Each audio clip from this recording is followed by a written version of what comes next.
이루어져가는 믿음에 대한 얘기. 그래서 그 믿음 자체는 다시 이제 없어졌습니다. 이사야 시대에 이제 선지자 시대에 가면 남은 자들만 믿음을 가졌죠. 그 믿음이 무슨 믿음이냐 그러면 은혜 언약에 의해서 하나님이 보내시기로 약속하신 그의 아들 메시아. 그리고 이제 모든 사람들이 그 믿음을 잃어버렸고, 그 믿음을 잃어버린 자리에 이제 들어오는 것이 뭐냐 그러면 우리가 우리의 선행으로 구원받는다. 뭐 이제 메시아에 의해서 구원받는지 오실 하나님의 아들에 의해서 구원받는다는 말은 거의 하지 않았고, 또 후대로 가면서 그것이 아주 강해지는 이유 중에 하나가 있습니다. 그것은 삼위일체입니다. 삼위일체로 보면 거기에 분명히 성부도 계셔야 되고 하나님의 아들 성자도 계셔야 되고 그 다음에 성령님도 계셔야 되는데, 유대인들은 지금도 그 신명기 6장 4절 이하의 말씀을 아주 몸에 감고 집에 문설주도 붙이고 이렇게 다니거든요. 이스라엘아 들으라, 너희 하나님 여호와는 유일한 여호와시니. 그러니까 하나님은 유일한 여호와시다. 그러니까 너는 마음을 다하고 성품을 다하고 힘을 다하여 주 너희 하나님을 사랑하라. 그러면서 오늘날 네게 명하는 이 말씀을 너는 마음에 새기고 네 자녀에게 부지런히 가르치며 하는데, 그 하나님이 어떤 하나님이냐? 유일한 하나님이다. 그래서 지금 이스라엘 나라에 유대인들이, 예수 믿는 유대인들이 많이 이게 생기는데, 그 이스라엘 목사님들도 이제 심심찮게 한국에 이렇게 오시더라고요. 오는데 그 이스라엘 목사님들이 예배당에서 우리처럼 똑같이 예배를 안 드리겠습니까? 그러면 꼭 납비들이 와가지고 고함을 지르면서 하는 얘기가 있다고 그래요. 그 얘기는 하나님이 어떻게 셋이냐? 하나님이 하나지. 이스라엘아 들으라, 너희 하나님 여호와는 유일한 여호와시라고 그랬는데, 이 친구들은 뭐 하나님이 셋이래. 그러니까 이건 다신교를 믿는 사람들이야. 그런다고 하거든요. 그러니까 그것이 사실은 이제 그 하나님이 그의 아들을 보내신다고 하는 이 믿음이 왕국 시대 후반기에 들어오면서 그 다음에 이제 선지자들이 활동할 때 메시아의 오심과 그의 하나님의 아들의 오심은 남은 자의 믿음으로 갔습니다. 이제 거의 그 수면 위로는 보여지지 않았고, 그리고 이제 그들에게 거의 이제 공식적으로 있는 것이 뭐냐 그러면 선행을 행해야 구원받는다. 그러니까 다시 이제 행위 원형으로 돌아간 거죠. 선행을 행해야 구원받는다. 그러니까 다른 말로 말하면 율법으로만 구원받는다. 그러면 하나님이 그의 아들을 보내신다고 했는데 그 아들은 무엇이냐? 그 아들은 앞으로 이 땅에 진짜 사람의 아들로 와가지고, 사람이 아들이죠. 하나님 아들은 아니고. 근데 와서 하나님이 보내실 사람이 오는데 그때 오면 이스라엘이 정말 하나님의 약속대로 이 세상에서 이 세계 모든 나라에 영향을 주고 이 세계를 정말 다스리는 그런 나라가 됐다. 우리가 보면 이해를 합니다. 왜냐하면 아수르가 북왕국 이스라엘을 멸망시켰지요. 그래서 이스라엘 백성이 전 세계로 흩어졌지요. 그 아수르 제국으로 흩어졌고 바벨로니아가 왔지요. 바벨론 후에 그 다음에 메데 파사가 왔지요. 그 메데 파사 후에 그 헬라가 왔지요. 헬라가 온 이후에 로마 제국이 왔지요. 로마 제국 이후에 이스라엘 백성이 2000년 동안 흩어졌거든요. 온 땅에 흩어지고 지금 이스라엘 나라에 독립된 국가를 세웠는데, 이것은 사실은 유대왕 그 시드기야가 마지막 바벨론의 두 눈이 뽑혀서 끌려간 이후에 이게 몇천 년입니까? 그러니까 수천 년이 지내서 이제 나라가 좀 세워진 거거든요. 그러니까 그 기간을 지나면서 그들에게 민족의 회복이라는 것은 뭐 우리가 생각하는 정도가 아니라 절실한 것이죠. 왜 우리는 아수르가, 그 다음에 바벨론이, 메데 파사가, 한라가, 그 다음에 노마 이후에 노마 제국에 의해서 완전히 뿔뿔이해져서 2000년 동안 나라 없는 민족이 됐다가 2000년 만에 지금 다시 돌아왔습니다. 그들의 민족에 갖는 그 한이라는 것은 우리가 이해할 수 없습니다. 그때 그들에게는 구원은 율법으로 받고, 메시아, 하나님이 약속하신 메시아는 우리 이스라엘을 진정으로 에서로부터 우리를 막고 해방시킬 뿐이다. 이렇게 이제 그 메시아를 받음으로 우리가 말하는 믿음이 없어져 버렸습니다. 하나님 아들을 안 믿으면 믿음이 없는 거니까 그들에게는 믿음이 없습니다. 지금 이스라엘 백성들에게 믿음이 없습니다. 전혀 믿음 없습니다. 그러니까 그것이 지금만 아니라 점점 이제 엘리야, 엘리사 하면서 이제 선지자들이 등장하는 그때 보면 그 선지서에 가장 하나님의 통탄한 것이 믿음이 없는 거거든요. 믿음. 그 믿음에 대한 하나님의 애타는 마음은 어떤 표현으로 얘기하면 하나님이 크게 상처를 받는다. 우리의 믿음 없음에 대해서 하나님이 그렇게 상처를 받는 거예요. 근데 그 믿음이 뭐냐 그러면 그 믿음이 아들 보낸 거거든요. 이 아들을 통해서 지금 세상을 구원하실 텐데 이스라엘 사람들은 그런 메시아는 지금 뭐 받지 않습니다. 전혀 받지 않습니다. 지금만 안 받느냐? 400년 중간기에도 전혀 안 받았습니다. 그러니까 그렇게 말하면 우리가 말하는 믿음과 행함이라고 할 때 믿음과 행함을 은혜 언약에서 요구하신다고 할 때 행함만 남고 믿음은 완전히 없어진 거죠. 우리가 말하는 믿음은 이스라엘 백성에서 전혀 없습니다. 전혀 없습니다. 믿음으로 구원받는 것은 전혀 아니고 선한 행위로 구원받습니다. 그래서 이제 선한 행위를 구체적으로 얘기를 안 해야 되겠습니까?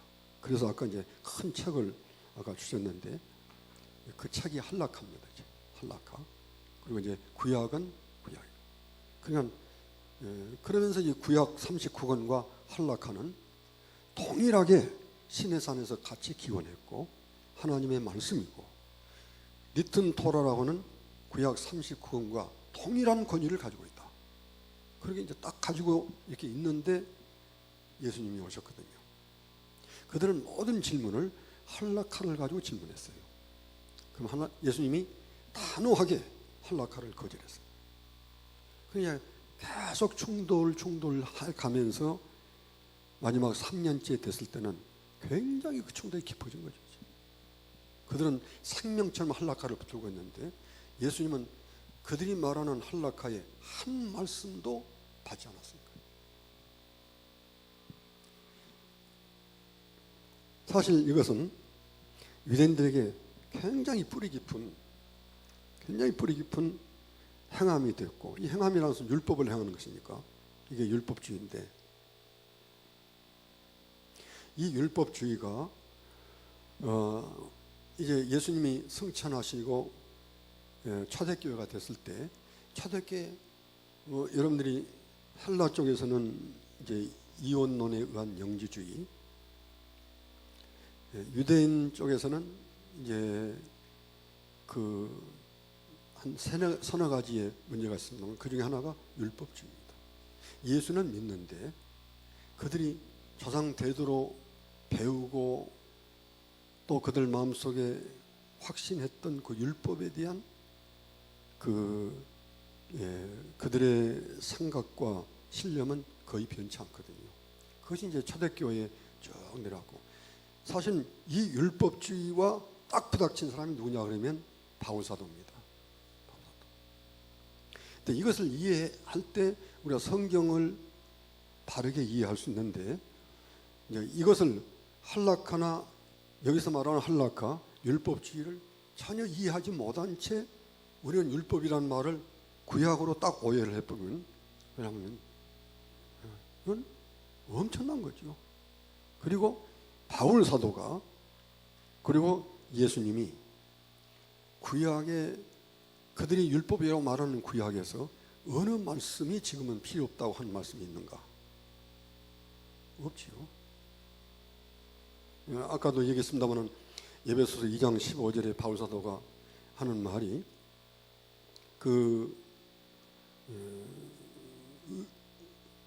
의문에 속한 그 계명의 율법을, 그 앞에다 원수된 것이라고 했거든요.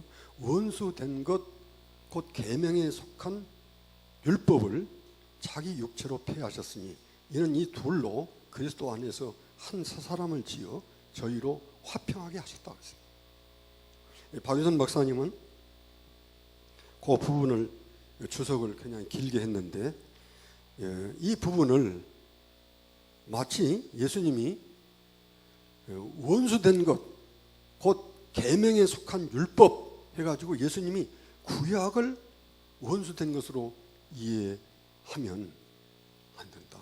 절대 그런 거 아니다. 결국은 유대인들이 갖는 율법주의는, 우리가 율법주의를 딱 만났을 때 금방 우리하고 그들하고 원수가 됩니다. 전혀 어떤 관계도 형성돼요. 율법주의에 의해서 그들을, 우리를 받아들일 수도 없고, 뭐 예수는 그만두고 그들이 우리를 개종시켜서 유대교가 그들에게 관심은 유대교가 되는 건 문제가 아닙니다. 그들은 유대인들이 하나님께 돌아오고, 유대인들이 결국은 메시아가 와가지고 하나님이 약속하신 그 나라를 세우는 것이 중요한 것이지, 뭐 한국 사람 가운데 누가 개종을 해서 유대교 되는 건 돼도 좋지만 안 돼도 아무 상관없습니다. 돼도 아무 상관없고요. 그런 건 관심 없습니다. 근데 그들은 그 율법에 의해서 관심만 없는 것이 아니라 우리를 받아들일 수가 없습니다. 같이 밥도 못 먹지요. 같이 앉아 있을 수도 없지요. 사실 같이 대화하는 것도 사업상 대화는 하지만은 그 율법에 의해서 보면 우리하고 대화해도 안 됩니다. 안 되거든요. 그러니까 더구나 당시에 많은 이방인들이 이스라엘 나라에 왔을 때 결국 유대인들이 갖는 율법주의 때문에 딱 만나면 적이 되는 겁니다. 누구하고도 이렇게 함께 할 수가 없죠. 그러니까 그 원수된 것이 뭐냐? 그들이 가지고 있는 계명, 그 계명이 뭐냐? 율법주의죠. 그게 뭐냐? 할라카죠. 이만큼 두꺼운 할라카. 이것이 결국 그리스도 안에서 다, 이거 예수님이 다 정리하지 않았습니까? 이건 뭐 받을 수 없는 거니까 안 받고. 그래서 우리를 참된 하나님이 원하시는 참 신앙으로 돌아가는 게 성경으로 돌아간 거거든요.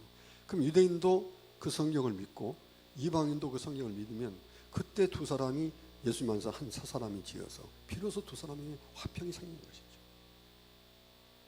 그런 뜻이지, 예수님이 무슨 뭐 바울 사도가 원수된 거, 그런 거 꼭 그대로 되잖아요. 원수된 거, 곧 계명, 율법에 속한, 의문에 속한 계명의 율법을 자기 육체로 폐하셨다. 그러면 예수님이 구약 다 없앴다는 말인가요? 그래서 그런 그 말씀을 제가 이렇게 길게 설명하지는 않겠습니다. 이제 집에 가셔서 그 부분에 대해서 박윤선 목사님 주석을 한번 읽어보시고 또 다른 분들 주석도 한번 읽어보시면 우리가 많은 오해를 풀 수 있습니다. 왜냐하면 우리 많은 성도들이 오해가 있는데 그 오해는 율법은 구약이다. 이 오해를 어떻게 풀어야 되는가? 마치 공식적으로 되어 있거든요. 율법은 그리고 그 하나님은 영이시니 주의 영이 계신 곳에는 자유와 믿느니라. 무엇으로부터 자유냐? 그렇게 말하면 고린도전서 3장 17절에서 그 자유라는 것은 법으로, 율법으로부터, 구약으로부터 자유다. 그런데 그게 맞는가? 그래서 딱 부닥치는 것은 예수님은 한락하고 부닥쳤고요. 절대 유대인들은 그냥 나타나지 않습니다. 자기들이 가지고 있는 이 성경보다 훨씬 두껍고 많은 한락화를 가지고 딱 나타나고요. 이 한락화는 성경과 똑같다. 이 기원이 시내산에 있었고 이 말씀도 이 구약 성경 통과 동일하게 이 할라카도 하나님이 주셨다. 이렇게 지금도 믿고 있거든요. 예수님이 그것을 그렇지 않다고 떼낼 때 그것은 예수님 죽으셔야 됩니다. 안 죽고는 할 수가 없습니다. 물론 이제 그 죽으심이, 예수님의 죽으심은 그런 어떤 그들 종교와의 갈등에서 얘기하는 것은 아니지만은, 우리 죄를 위해서 돌아가셨지만은 그걸 가만히 생각해 보면 거기에서 이제 우리가 좀 얘기할 것들이 여러 가지가 있는데, 예수님은 그 할라카와 평생을 마주서 섰다가 결국은 이제 그 공격을 받고 십자가를 졌고, 그 다음에 딱 바울 사도가 마주한 것은 율법주의거든요. 이미 유대인, 기독교 유대인들 속에 들어온 뿌리 깊은 그들 속에 있는 율법주의, 선을 행함으로 그 결과에 따라서 우리가 이제 분명히 구원을 받고 그 차이가 있다. 바울 사도는 그거 뭐 한마디도 받을 수가 없죠. 그것이 이제 초대교회로부터 쭉 이어오는데, 이어와서 이제 이것이 초대교회 이후에 딱 뿌리가 딱 잡힌 곳이 어디냐 그러면 그게 이제 천주교지요. 천주교는 철저한 율법주의니까. 천주교에게 믿음은 없거든요. 예수 믿음이라는 것은 거의 없고 철저한 율법주의. 그리고 이제 이것이 이제 그 종교 개혁 이후에 오면 결국 이제 그 펠라스주의나 혹은 반펠라스주의나 혹은 알미안주의나 이런 것들이 합쳐서 이제 소위 요즘 우리가 말하는 행함으로 구원받는 것, 인간의 행함이 참 중요하다. 이런 것들과 이렇게 연계되어 있습니다. 그래서 이제 우리가 그 율법을, 구약을 어떻게 이해해야 되는가? 그렇게 우리가 이제 설명하면 신약에서 율법을 어떻게 이해하는가, 그런 것도 중요한데, 가령 사도행전 8장 35절 보면 우리 잘 아는 대로 빌립이 이 글에서 시작하여 예수 그리스도를 가르쳐 복음을 전하니, 그 글이라는 것은 이사야 53장 아닙니까? 그러니까 이사야 53장을 가지고 예수님을 전했다. 그러니까 뭐 믿음이 뭡니까? 믿음은 예수님이거든요. 예수님을 떠나면 믿음이 없습니다. 어떤 믿음도 형성되지 않습니다. 그러니까 확실하게 그렇게 했고, 뭐 예수님 자신도 그랬지요. 예수님 자신도 누가복음 24장 뭐 25절 이하에 쭉 보면 이 글에서 시작하여 자기를 가르쳐 전했다고 하거든요. 모세의 율법과 선자의 말을 가지고 엠마오로 가는 두 제자에게 자기에 대해서 설명했습니다. 그러니까 구약 성경 전부거든요. 구약 성경 전부를 가지고 예수님이 자기에 대해서 설명했어요. 그러자 그들이 눈이 열어질 거다. 바울 사도는 어떻게 했습니까?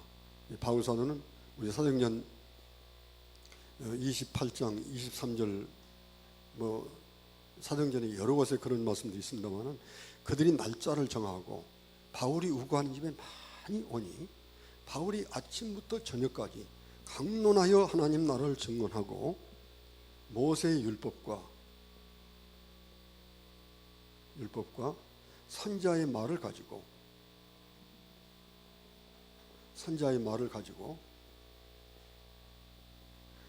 예수에 대해서 권하더라.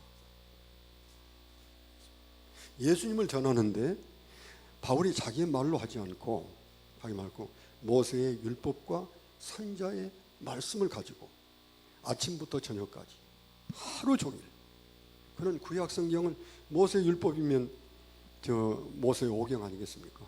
그리고 선자의 말이면 그 이후에 뭐 여호수아로부터 시작해서 말라기까지 그 말씀 가지고 예수님을 전했어요. 그러니까 지금 중요한 것은 구약에서 그렇게 중요하게 생각하는 것은 예수님이거든요. 오실 메시아, 하나님의 아들. 근데 이 믿음이 구약 성경을 보면 참 미뤄지고, 이 믿음은 마지막에 다 없어져서 수면 아래로 내려앉고, 결국 이 믿음을 가진 사람은 극히 적은 남은 자들만 가지고 있었다. 그리고 이제 정작 그들에게 믿음이라는 것은 뭐냐? 믿음이라는 것은 행함으로, 율법을 행함으로 구원받는 거예요. 그래서 다시 이제 행위 언약으로 돌아갔고 율법주의로 돌아갔거든요. 그런데 그 구약이 그렇게 행함인가 율법주의인가 할 때 모세의 율법과 선지자의 말을 가지고 예수에 대해서 권하더라. 우리가 보면 디모데전서, 디모데후서 전서에도 여러 부분이 있습니다만은 우리가 잘 아는 대로 디모데후서 3장 14절 이런 말씀들은 굉장히 중요하다고 생각이 드는데, 너는 배우고 확신한 일에 거하라. 네가 누구에서 배운 것을 알고 또 네가 어려서부터 성경을 알았나니 할 때 이 성경이 뭔가? 이 성경. 네가 어려서부터 성경을 알았느냐 할 때 성경은 구약입니다. 아직은 신약은 마태복음부터 시작해서 한 권도 아직 안 나왔습니다. 이때 네가 어려서부터 성경을 알았나니 이 성경은 능히 예수 그리스도 안에 있는 믿음으로 말미암아 구원에 이르는 지혜가 있다. 그럼 초대교회가 확실하게 예수 믿음으로 구원받는 것을 아직 신약 성경은 한 권도 없었는데 무엇으로 그 예수님을 배웠는가? 성경으로 배웠어요. 성경으로. 그러니까 이 성경은 예수 그리스도 안에 있는 믿음을 우리에게 알려준다고 그랬거든요. 그럼 얼마나 확실합니까? 그러면서 우리 자난대로 모든 성경은 하나님의 감동으로 된 것으로, 이 모든 성경이 무슨 성경인가 할 때 이 모든 성경은 한마디도 여기는 신약은 없습니다. 구약만 있습니다. 그 구약은 한마디로 말하면 확실하게 예수 믿는 믿음과 믿는 사람이 어떻게 살아야 될 것이라는 삶을 우리에게 얘기하고 있다고 말이죠. 그게 구약이다.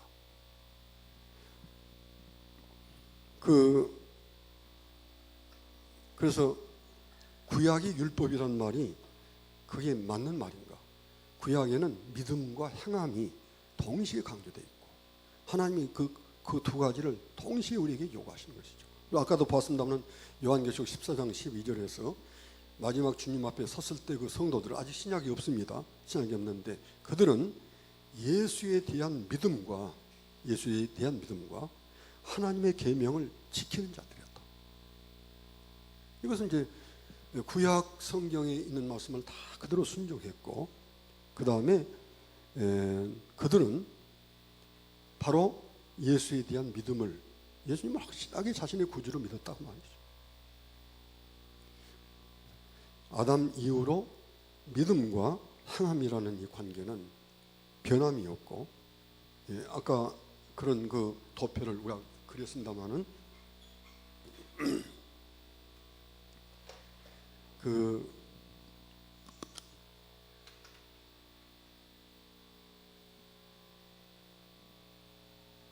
행위 언약은 요 줄기에서 끊어졌고, 이제 은혜 언약은 믿음과 행함이라고는 이 두 가지에서 너무 확실합니다. 그래서 이제 우리가 가령 출애굽기 20장을 본다 그러면 출애굽기 20장 1절 이하에서 출애굽기 20장을 해석할 때 가장 중요한 그 전제되는 해석이 뭔가 그렇게 말하면 출애굽기 20장 1절에 그랬습니다. 하나님이 이 모든 말씀으로 일러 가라사대 나는 너희를 애굽 땅 종되었던 집에서 이끌어낸 너희 하나님 여호와다. 그러면서 하나님이 하신 말씀이 너는 나 외에 다른 신을 네게 있게 말지니라. 그러면 우리가 출애굽기 십계명이 굉장히 중요하다고 하는데 그 중요한 십계명을 하나님이 주시면서 나는 너희를 애굽 땅 종되었던 집에서 이끌어낸 너희 하나님 여호와다. 뭐 가령 이렇게 말한다 그러면 아마 이런 말씀이 성립이 안 되겠지요. 내가 오늘 너희에게 이 말씀을 주는데 너희가 이 말씀을 잘 지키면 내가 너희를 애굽 땅 종되었던 집에서 이끌어내 주마. 사실 애굽 땅 종되었던 집에서 이끌어내는 것이 신약 성경에 예수 믿고 구원받는 우리의 그 그림자입니다. 그런데 그들의 행위는 전혀 상관없었고 하나님의 능력으로 430년 동안 애굽에서 종살이 하다가 지금 이렇게 왔는데 시내산까지 왔습니다. 그냥 우리 말하면 완전히 100% 구원받았어요. 이제 뭐 애굽 사람과는 확실하게 이제 모든 부분에서 단절하고 구원받았어요. 내가 이렇게 너희를 구원했는데 그때 이스라엘 백성들이 시내산에 이르렀을 때 모세에게 또 하나님께 기도하면서 그들이 끊임없이 묻는 질문이 있었습니다. 우리 이제 어떻게 해야지요? 종살이를 430년 하다가 이제 이렇게 해방돼서 시내산에 왔는데 하나님을 어떻게 숭배해야 됩니까? 이거 어떻게 해야지요?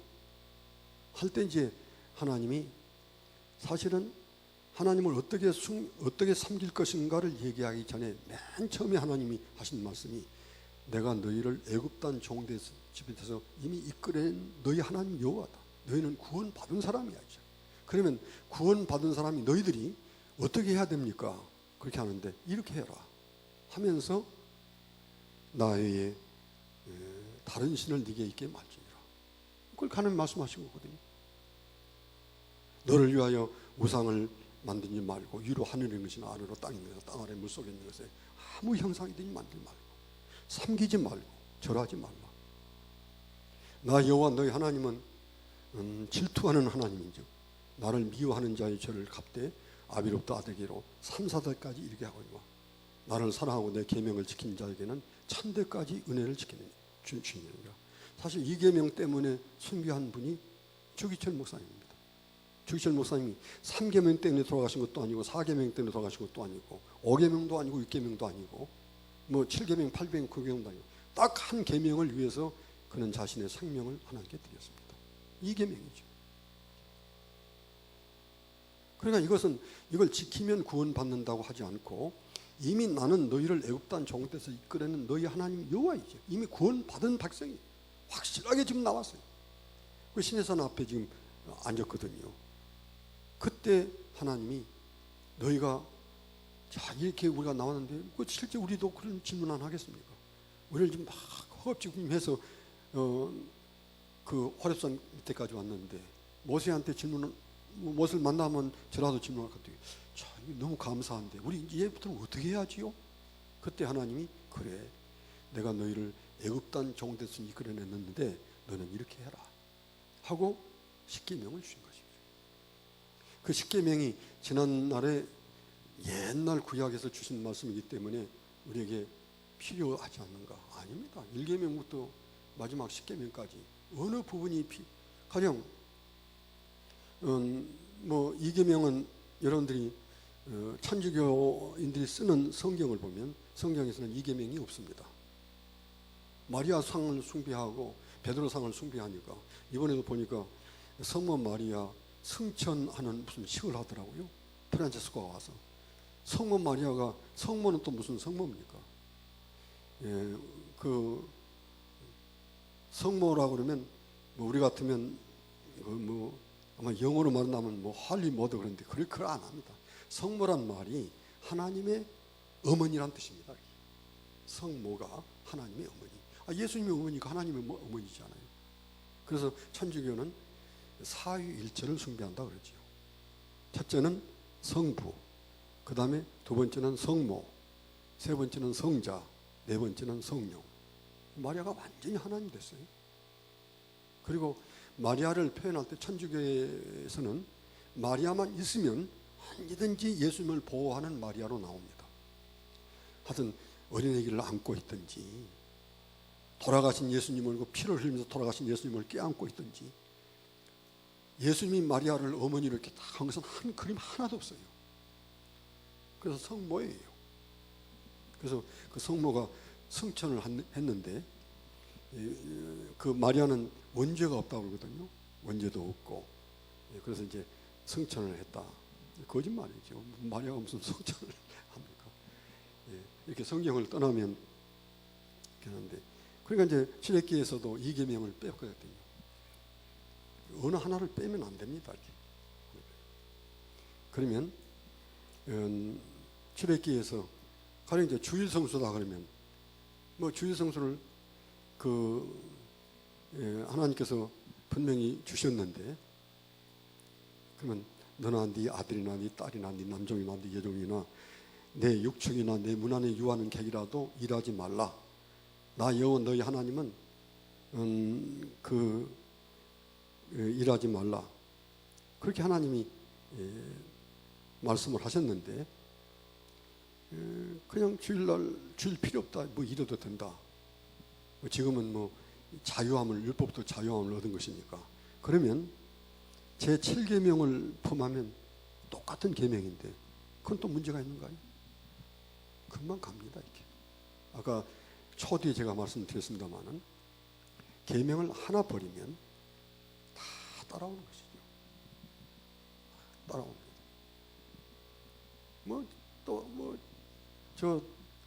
그러면 그 다음에 또 문제가 범하면 또 그게 문제가 되는가요?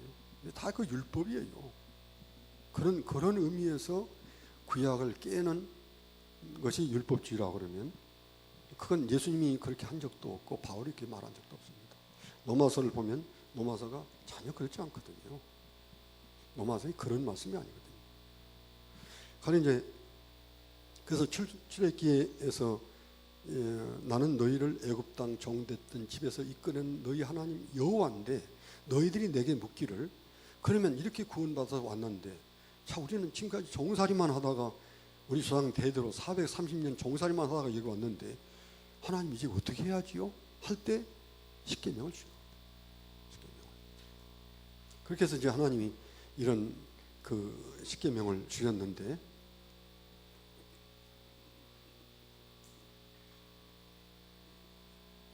우리가 율법이라고 말할 때 율법이 무엇이냐 하는 것을 얘기한다 그러면 성경에는 참 많이 나온 것이 전쟁의 법입니다. 또 의식의 법이 있고요. 또 사회법이 있습니다. 개인의 법이 있고요.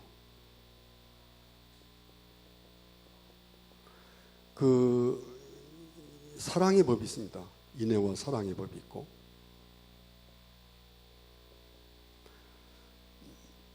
신앙의 법도 있습니다.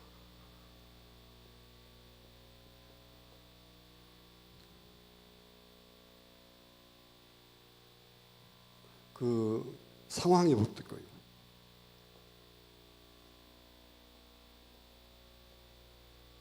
건강의 법도 있습니다.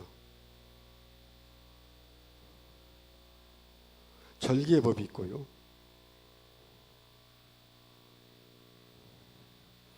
그 다음에 도덕의 법이 있습니다. 조금 더 나누어서 얘기하라고 하면 좀 나눌 수 있는데 대표적인 것을 얘기하라고 하면 한 이런 10가지를 얘기할 수 있습니다. 하나님이 전쟁의 법 얘기하지 않았습니까? 그래서 모세가 아말렉과 싸우는데 산에 올라가서 손을 들고 있으면 이스라엘이 이기고 피곤해서 손이 내려오면 아말렉이 이기고 어떻게 보면 재미있는 것 같은데 그런데 이것도 하나의 법입니다. 그 법이 이제 이후에 우리가 어떤 법은 계속되는 법이 있고 지금도 계속되는 법이 있고 어떤 법은 가령 할례가 세례가 되고 안식일이 주일이 된 것처럼 신약에 와서 새롭게 영적으로 바꿔진 법이 있고 그 다음에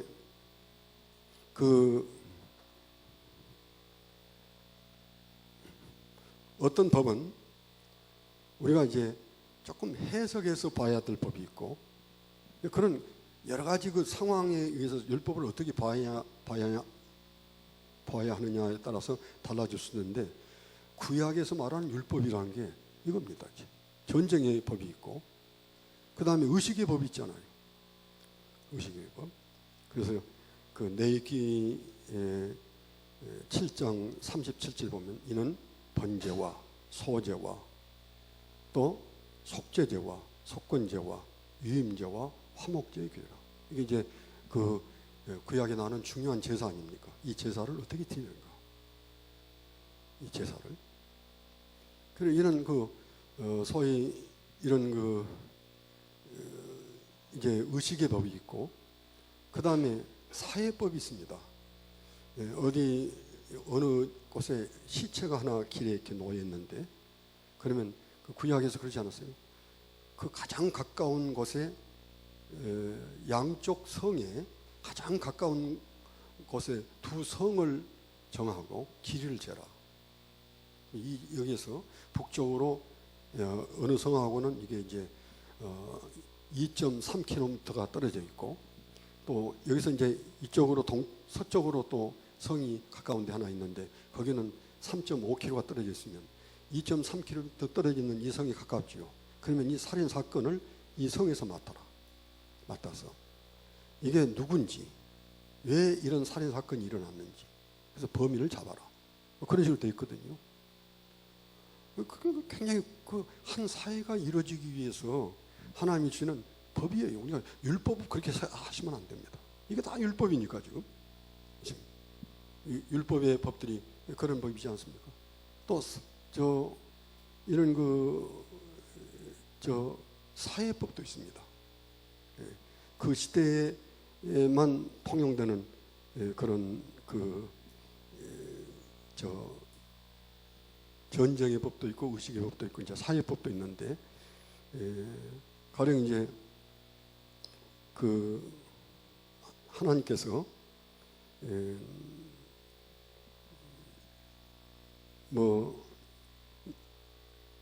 우리가 신약 시대에서 전혀 그런 것들을 좀 받을 수 없는 그 사회에만 통용되는 묘한 법들이 있습니다. 가정과 또 개인과의 관계와 이런 상당히 복잡하고 많은 그런 사회법들이 그 안에 있고 그 다음에 개인의 법도 있습니다. 삼손에게 머리를 길지 마라. 우리가 지금 머리 길면 그 힘이 생길까요? 우리한테 해당되는 게 아니거든요. 그 당시에 모든 사람에게 해당된 것이 아니라 왜 하나님이 그런 법을 주셨는지 모르지만은 삼손 한 사람에게만 해당되는 법이거든요. 그래서 네 머리털을 깎으면 네 힘이 없어질 것이다. 이것은 분명히 또 율법 아닙니까? 중요한 율법인데 이것은 이제 개인에게 주는 율법이죠. 어떤 것은 사랑의 법이 있습니다. 성경에 사랑의 법들이 막 심지어 짐승까지라도 이제 어미의 젖에다가 새끼를 삶지 말라. 그건 아무리 짐승이라도 어미와 새끼를 동시에 죽이지 못하게 하고 그래서 하나님이 사람에 대한 사랑과 또 심지어 우리 사랑이 동물에까지 깊이 미치도록 그런 사랑의 법도 하나님이 주셨거든요. 그러니까 이제 신앙의 법이 있습니다. 이렇게 제사를 드리고 하나님께 어떻게 예배를 드리고 어떻게 제물을 준비하고 어떻게 기도하고 그런 하나님을 사랑하는 아주 하나하나 섬세한 그런 하나님을 섬기는 신앙의 법이 있고 그 다음에 상황의 법이 있습니다. 가령 예레미야 시대에 하나님께서 바벨론에게 항복해라. 바벨론에게 항복하면 바벨론이 너희를 속국으로 만들고 그 대신 예루살렘을 해하지는 않을 거다. 너희가 바벨론의 속국이 되는 그 아픔은 있겠지만은 예루살렘이 이렇게 완전히 아주 처참하게 멸망을 당하는 그런 일은 없고 그 다음에 너희들이 이렇게 바벨론의 속국이 돼서 그래도 거기도 조공도 바치고 거기에 참 힘든 일 많이 하겠지만은 그러나 너희가 다시 주님께로 돌아오면 또 회복할 수도 있을 거다. 그게 이제 어떻게 보면 상황의 법이거든요. 근데 하나님이 예레미야에게 그걸 굉장히 깊게 얘기했어요. 뭐 우리 성경은 그렇지 않습니까? 그래서 여호야김이나 시드기야가 뭐 예레미야를 막 죽이려고 하고 뭐 가두고 그 다음에 얼마나 핍박을 했습니까? 세상에 네가 선자라고 하면서 어떻게 바벨론에게 항복을 하라고 하느냐? 응? 왜 바벨론의 속국이 되라고 네가 말하느냐? 이럴 수가 있느냐? 그런데 그것은 예레미야의 말이 아니고 하나님의 말씀이거든요. 그것도 법이에요. 근데 굉장히 중요한 법이죠. 그런 건 상황의 법도 있고 또 건강의 법도 있습니다. 건강의 법. 이스라엘 사람들은 거의 이제 이렇게 그 암이 거의 없다고 그러는데 성경적으로 말하면 뱀고기는 안 먹습니다. 저는 뱀고기 입에 댄 적도 없는데 신약 시대인데 어떠냐? 먹어서 뭐 제가 볼 때는 그렇다면 지옥 갈 겁니까? 그러나 하나님이 그것을 먹어서 지옥 간다, 먹으면 하나님 앞에 죄지었다 그런 게 아니고 우리 건강을 위해서 주는 거예요. 확실하게 성경에서 먹지 말라는 새는 안 먹고 먹으라는 새는 먹고 먹으라는 동물은 먹고 먹지 말라는 동물은 안 먹으면 건강해집니다. 굉장히 건강해요. 저를 보면 이렇게 사람들이 목사님 건강해 보입니다 그러거든요. 그래서 뭐 특별히 비결이 있습니까? 그러면 저는 그 성경대로 묻고 그렇습니다. 성경대로 보면 일단은 음식을 위해서 지나친 시간을 허비하는 것은 그 안 좋거든요. 그래서 우리 사람하고 음식을 만들라고 시간 허비를 안 하려면 조리를 안 해야 된다. 그 뭐 깨소금을 넣고 무슨 고춧가루 넣고 근데 가만히 성경 보면 사실 하나님이 주신 최초의 어떤 맛을 버리는 거거든요. 저는 이제 우리 사람하고 한 20년 이렇게 먹는데 뭐 시장에서 간단한 거 가장 싼 5,000원짜리 4,000원짜리 뭐 시금치 그런 것들은 아무리 비싸도 5,000원 이상 안 가더라고요. 제가 이렇게 따라서 보면 그래요. 요즘에는 뭐 한 1,500원, 2,000원 그러는데 그런 것도 사고 뭐 그 많이 있지 않습니까? 뭐 저 그래가지고 많이 있으니까 많이 사온 게 아니라 종류 바꿔가면서 이렇게 이런 야채도 사고 그 다음에 과일도 좀 사고 이제 그 고기 같은 것은 뭐 돼지고기 같은 것은 싸잖아요. 소고기 넣던 부분은 싸거든요. 그럼 이제 삶아가지고 잘라서 냉동실에 넣어놓고 그럼 이제 제가 아침이면 이제 4시에 일어나서 그래도 7시까지는 기도하는데 7시 되면 제가 나가서 이렇게 큰 양푼에다 물 부어가지고 일단 거기다가 이제 불을 올려서 제가 맨 처음에 하는 것이 있습니다. 감자 하나 넣고 감자가 참 좋습니다. 감자 하나 넣고 감자도 뭐 큰 거 필요 없어요. 뭐 하여튼 요만한 거 둘이 사니까 뭐 큰 거 필요 없겠어요. 그리고 마늘 넣고 마늘 하나 넣고 그 다음에 이제 그 매일 달걀 하나씩 먹으면 참 좋다고 하거든요. 그래서 달걀 2개 넣고 하나는 우리 사람 거 하나는 내 것이고 그래서 그 이제 물을 붓고 제가 합니다. 이제 제가 하고 그 다음에 이제 저기 냉장고에 가서 그 밑에 싹 끓여내가지고 뭐 채소 같은 거 그럼 이제 하여튼 시금치도 한 주먹이면 어떻게 다 먹습니까? 그러니까 1인당 1개씩 조그마한 거 2개 딱 해서 그렇게 해서 이렇게 하고 근데 이제 양파는 꼭 먹어야 되거든요. 그래서 양파 하나 토마토도 꼭 먹어야 되니까 토마토도 하나 그렇게 해서 이제 내는 우리 사람이 일어나가지고 또 그거 씻어서 그 씻는 건 이제 우리 사람이 하니까 써가지고 왜 그게 성경적이냐 하면 이제 성경적인 그것을 제가 좀 될 수 있겠습니다만은 그런 건 이제 필요 없고 하여튼 그걸 삶으면 안 되고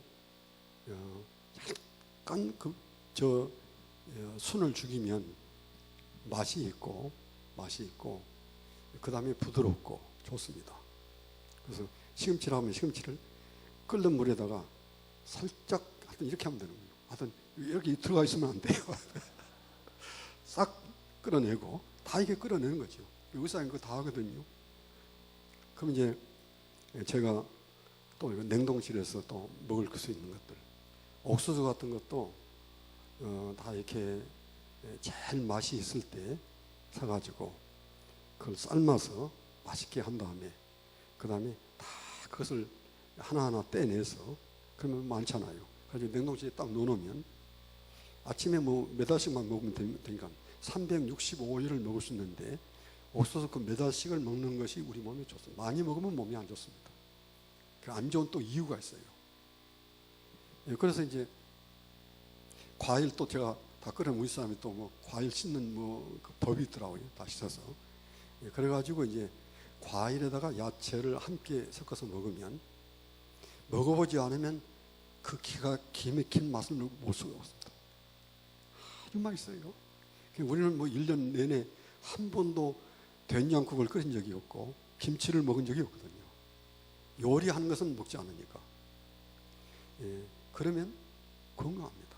우선 대변을 보면 대변 색깔이 노랗고 아닌데 아침에 한 번만 딱 나오면 되고 그리고 나오는 게 뭐 변비도 아니고 이렇게 변이 무르지도 않고 적당하고 그리고 몸 컨디션이 참 좋고 그리고 먹을 때 이제 접시를 2개씩 놓고 지금 먹는 것은 아침밥이고 이쪽 것은 점심이고 이쪽 것은 저녁이고 그게 준비하는 것도 얼마 안 되지만은 그럼 하루 3끼가 다 끝난 거예요. 그래서 냉장고에 넣어놨다가 점심 때는 접시 하나씩 끓여내서 점심용으로 먹고 그 다음에 저녁 때는 또 하나 끓여내서 먹고 그러면 전체 요리를 위한 시간은 하루에 글쎄요 1시간 반이나 걸릴까 그럼 끝난 거죠. 우리 사람이 그동안에 성경도 많이 보고 기도도 많이 하고 그러니까 좋아요.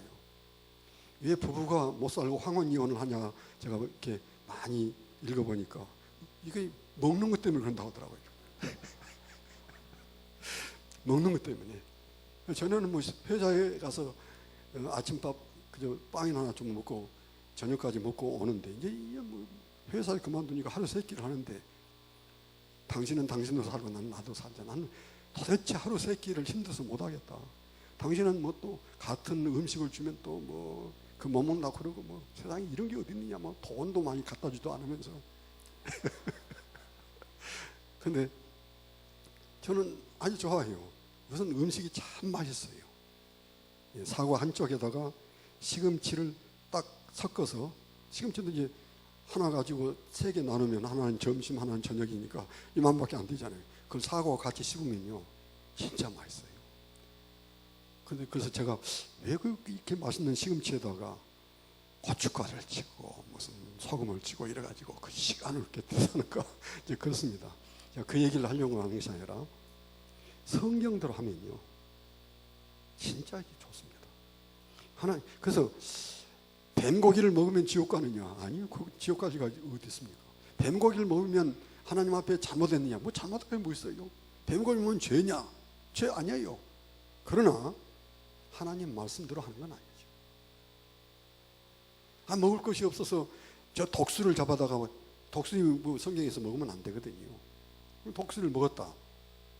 배가 고프면 독수리 잡아서 먹을 수도 있겠지요. 하나님이 잘했다고 그러지 못했다 그럴 뿐이 아니잖아요. 근데 배가 안 고픈데도 일부러 독수리 잡아서 먹었다. 그럼 그거 죄냐? 죄 아닙니다. 그거에 대해서 하나님 앞에 벌 받아야 되냐? 벌 받을 거 어디 있습니까? 그러나 하나님 말씀에 순종은 아닙니다. 순종이 아니면 반드시 내게 유익이 없어요. 건강도 안 좋고 확실히 그렇습니다.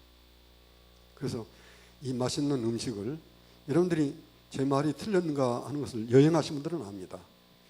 이 맛있는 음식을 무조건 소금을 넣고 소금을 넣고 고춧가루를 넣고 그 다음에 무조건 이것을 소금과 고춧가루를 넣고 그 다음에 마늘 넣고 이렇게 해서 음식을 먹으면 이건 한국 사람만 맞지 일본 사람도 안 맞고 중국 사람도 안 맞고 세계 어떤 사람도 맞지 않습니다. 일본 음식이 우리에게 맞거든요. 왜냐하면 우리보다 훨씬 더 성경적입니다. 중국 음식은 참 다양한데 우리처럼 하지 않습니다. 요리를. 그냥 우리가 이거 빨리 고쳐. 내가 한국 음식을 폄하하는 것이 아니라 제가 이렇게 외국 분들 교회 오시면 대접을 해보면 그냥 간신히 먹지 뭐 맛있는 것 같지는 않아요. 제일 맛없는 것이 뭐냐 그랬더니 떡이 제일 맛이 없다고 하더라고요. 근데 우리는 맛있다고 떡만 자꾸 갖다 주거든요. 또 맛있는 것이 맛이 없는 것이 뭐냐 그랬더니 뭡니까 저 단 거 뭐 있죠? 엿이 제일 맛이 없다고 하더라고요. 그 다음에 또 맛이 없는 것이 뭐냐, 식혜가 제일 맛이 없대요. 식혜는 막 토할 것 같대요.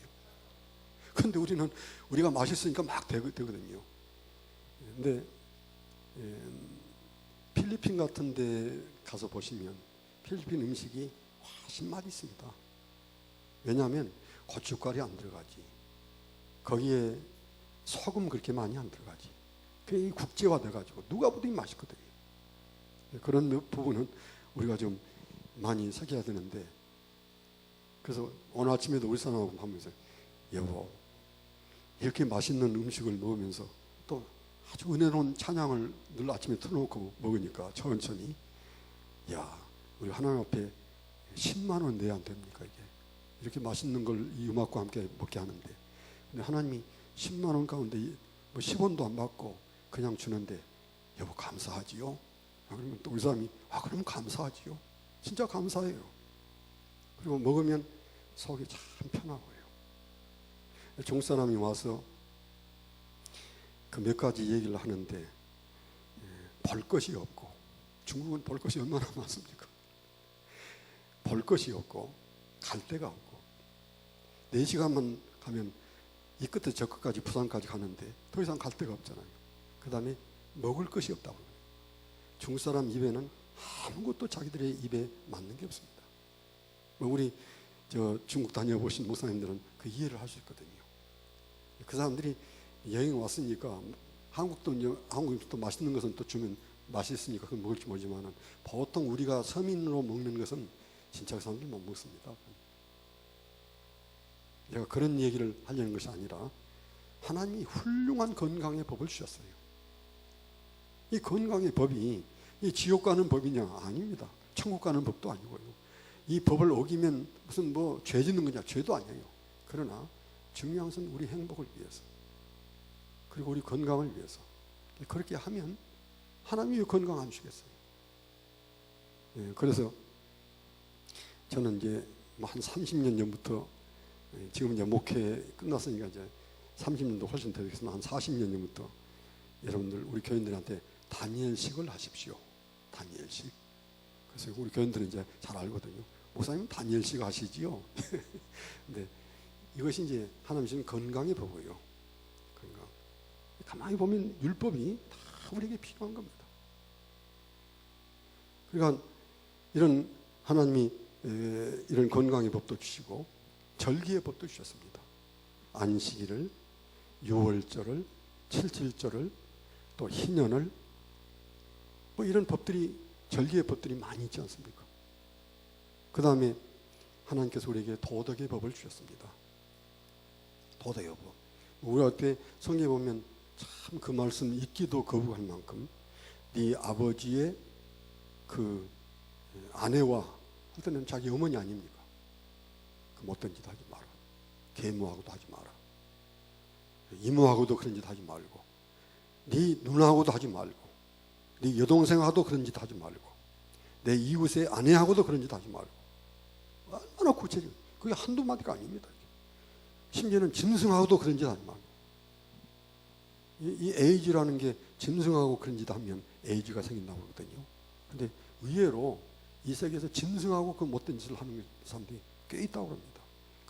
큰 개를 그저 뭐 혼자 사는 여자가, 젊은 여자가 침대에다가 저녁내 껴안고 사면 의심을 해봐야 된다고 그러거든요. 저는 큰 개하고 침대에서 매일 껴안고 자면 저거. 근데 실제 그런 악한 일들이 성경에 있지 않습니까? 이런 것들이 이제 도덕의 법이지요. 무수한 도덕의 법이 있습니다. 그럼 율법이라는 말을 가지고 다 내버려야 되는 거예요. 여기서 뭘 내버려야 되는가 한번 보십시오. 이게 율법입니다. 이건 말고 또 필요한 것이 있으면 말씀하시죠. 이 구약입니다. 창세기부터 말라기까지. 이거 말고 10가지 말고 더 고칠 거 있으면 뭐 여러 가지가 있을 거예요. 있지만은, 그러나 율법이라고 하는 것을 딱 우리가 품목으로 빼면 10가지로 요약됩니다. 요약. 그래서 전쟁의 법이 있고 의식의 법이 있고 사회적인 법이 있고 그런 법도 있지 않습니까? 그 다음에 그 개인의 법이 있고 인애와 사랑의 법이 있고 신앙의 법이 있고 상황의 법이 있고 건강의 법이 있고 그 다음에 절기의 법이 있고 그 다음에 도덕의 법이 있다. 저는 이 말씀 가운데 다 이게 이해가 되고 버릴 말씀인 것입니다. 여기 이 시간에 이 말씀을 드린 시간이 아니기 때문에 제가 뭐 이것이 이제 하나하나 어떻게 우리가 이 말씀들을 봐야 되는가 그런 말씀은 안 되겠습니다만은 비록 어떤 한 사람에게 삼손에게 머리를 깎지 말라 그런 법을 주었다 할지라도 그것은 삼손 개인의 법이기 전에 그것은 우리가 영적으로 설명하고 해석을 해야 됩니다. 모든 율법이 그렇습니다. 다 없어졌으니까 그것이 우리에게는 무익하다 그런 게 아니고 반드시 왜 머리인가? 왜 그것을 깎지 말라고 했는가? 그래서 우리가 그것을 이제 영적으로 우리에게 적용하고 우리가 또 그것을 이해를 해야죠. 그래서 하나님이 이런 법들을 우리에게 다 주셨는데 이제 이것이 율법이라고 그러면 이게 율법이라고 그러면 이 율법에서 우리가 버릴 수 있는 말은 없다. 그리고 아까 이제 이걸 결론 지으면서 말씀을 드리면 예수님이 말하는 율법이라고 하는 것은 할라카를 말하는 것입니다. 바울이 말하는 율법이라는 것은 오랫동안 이미 믿음이 없어진 사회, 그 믿음은 은혜 언약에서 메시아에 대한 것을 잃어버리면 믿음이 없습니다. 오직 구약의 믿음은 오신 메시아에 대한 믿음이 다거든요. 그것이 없어지니까 그걸 대행해가지고 행함이, 그 행함이 뭔가 하면 율법을 행하는 것이죠. 그래서 그 율법을 행함으로 구원받는다는, 이것이 이제 결국은 끊임없이 자라오면서 이게 이제 이런 할라카를 만들고 미시나를 만들고 그 다음에 율법주의가 형성이 됐는데 바울은 그거 가지고 싸웠다. 그것이다. 그렇게 이제 우리가 설명을 한 것이죠. 혹시 여러분들 가운데 이 법 말고 다른 법이 혹시 있겠는가 한번 설명을 해보시면 좋겠습니다. 그리고 그것은 우리가 정말 버려도 좋다. 그런 것이 있으면 한번 말씀을 해보시길 바랍니다.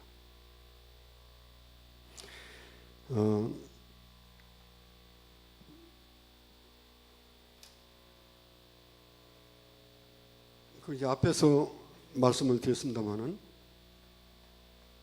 이것이 이제 율법이라고 하는 것을 이해를 하고, 그래서 이제 우리 뭐 그런 말씀 안 드려도 목사님들은 그렇게 안 하시겠습니다만은 우리가 말씀을 증거할 때 이건 율법입니다. 그런 말 함부로 하면 안 되고요. 이건 뭐 우리가 이미 영으로 자유함을 얻었으니까 이건 우리에게 매이지 않습니다. 그런 말씀 함부로 해도 안 되고요. 그럼 도대체 여기서 뭐가 안 매이고 뭐가 버릴 것인가? 이 율법인데 이게 율법에서 우리하고 전혀 관계가 없는 것이 어디 있습니까?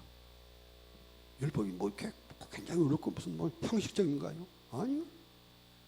뭐 누차에 지금 말씀드린다마는 전쟁의 법 그건 그대로 이해하면 되죠. 아이성을 치는데 아이성을 어떻게 치라? 저기 이제 뒤에는 아이성에서 몇 번 패했으니까 저기는 이제 그 매복을 해놓고 친체하면서 오다가 아이성에서 연기가 올라가거든. 그때 돌아서 쳐라. 그러면서 이제 아이성을 이렇게 점령하지 않습니까? 그거 하나님이 주신 말씀이거든요. 하나님이 구체적으로 이렇게 주신 말씀인데 그 사사기 7장에 보면은 그 기돈 300명 용사를 하나님이 지휘하실 때 횃불을 들고 횃불 안에 항아리 안에 횃불을 두고 나팔을 들고 그 다음에 하나님께서 기도하기를 일어나서 내려가서 적진을 치라. 내가 그 적진을 오늘 밤에 네게 붙였느니라. 그래서 이제 그 꿈꾼 얘기를 들은 후에 확신을 가지고 그 미디안 군대가 메뚜기 때처럼 지금 밤중에 여기저기 흩어져 잠을 자고 있는데 항아리를 발로 밟고 입으로는 나팔을 불고 손으로는 횃불을 흔드니까 동서남북에서 잠자다가 보니까 적군이 오는데 이게 굉장하잖아요. 그게 뭐 지금처럼 전기가 있는 것도 아니니까 여기서 옆에서 툭툭 치는데 적군이라 하고 이제 저렇게 싸워가지고 이제 다 이겼는데 그게 사람이 한 것이 아니라 하나님이 그 전략을 주셨거든요. 그게 전쟁의 법입니다. 그걸 뭐 버리고 말고 할 게 어디 있습니까? 우리가 그 말씀을 하나님이 이렇게 하셨다. 하나님은 이런 전략가시다. 하나님이 이 교훈, 이 사건에서 우리에게 이런 말씀을 주시고자 하는 거다. 그것도 율법이니까 버리랍니까? 왜 아니? 도대체 어디에서 무엇을 근거해 가지고 이건 율법이고 이건 은혜고 이건 율법이고 이건 뭐 구약 시대 때 뭐 율법이고 그러면 개혁주의는 아닙니다. 개혁주의라는 것은 우리가 개혁주의라고 하는 말을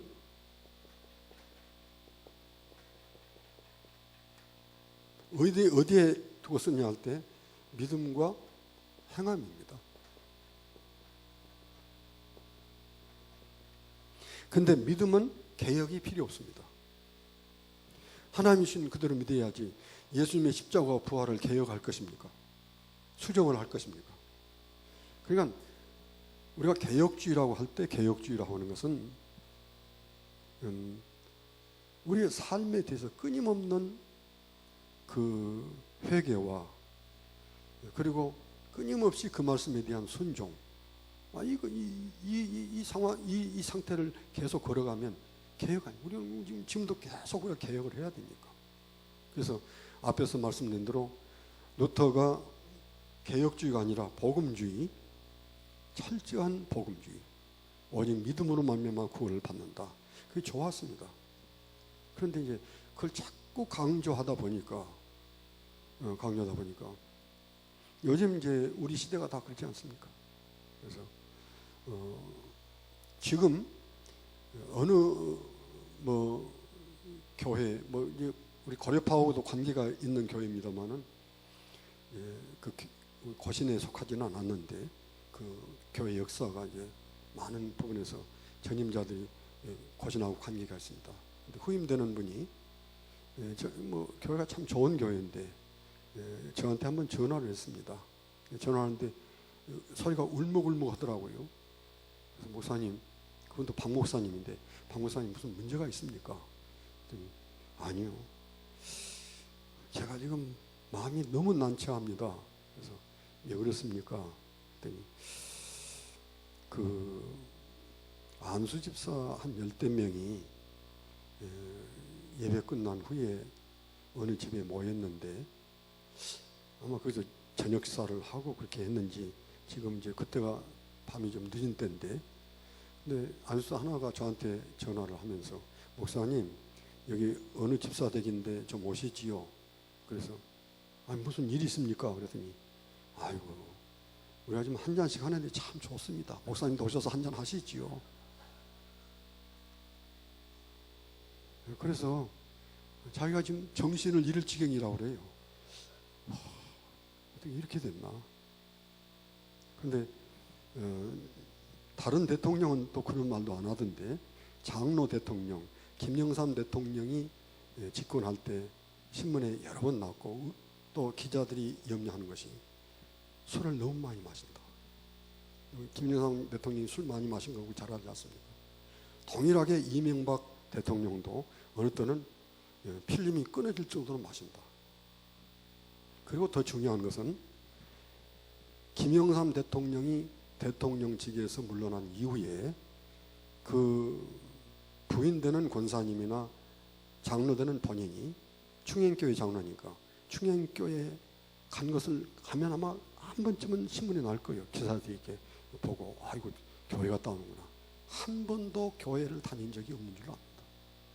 이명박 대통령도 소망교회 출신인데 소망교회 그분이 나갔다는 말을 한 번도 들은 적이 없어요. 이게 지금 완전히 율법이 끊어진 시대거든요. 땅에 다 떨어졌고 완전히 떨어졌고 거의 모든 교회 장로님들이 술을 마시고 그리고 뭐 안수 집사님들은 보통 교회에서는 그냥 그렇게 어디 뭐 나는 들은 얘기인데 영등포 어느 교회인데 이렇게 상자 이렇게 뭐 소주병이 있는데 이것은 권사의 용, 이것은 뭐 지금 교회가 소풍을 가면서 그런 걸 봤다는 얘기도 들었습니다. 이것이 오늘 교회거든요. 오늘 교회. 왜 그러는가? 율법이니까요. 율법은 이제 없어졌어요. 그럼 율법이 뭐가 없어졌는가요? 제가 계속 그 얘기 합니다만은 뭐 전쟁의 법 그걸 없어졌다고 하지 말고 그게 그 속에서 우리가 찾을 수 있는 그 말씀들이 얼마나 많은데 그게 없어진 겁니까? 또 뭐 의식의 법.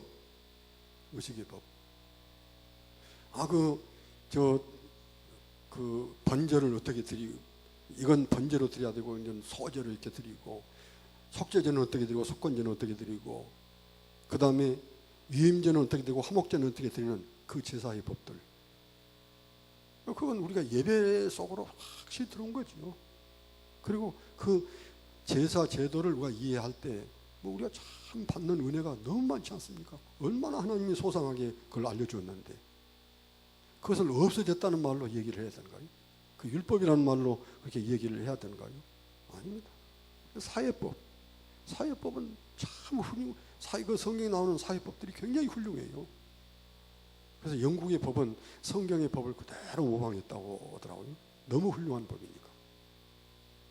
그래서 뭐 개인의 법, 사랑의 법, 뭐 신앙의 법, 어떤 상황에서 하나님이 주시는 법, 건강의 법, 절기의 법, 도덕의 법. 제가 왜 이 말씀을 이렇게 자꾸 드리냐 그러면 율법이란 말을 좀 나누어서 얘기를 하면 우리가 그런 말을 쉽게 할 수 없습니다. 율법이라고 하는 것이 지금 얘기 말하는 10가지예요. 10가지. 그리고는 그냥 그 말을 율법이라는 말 가지고 몽땅 해서 이건 구약시대 것, 이건 이미 지나간 거, 우리는 이것도 자유함을 얻었고. 그래서 거기에서 무엇을 자유함을 어떻게 얻었다는 겁니까? 그것이 이제 오늘의 이 복음이라는 말 가지고 구속이라는 말 가지고 이 구속사라는 말을 가지고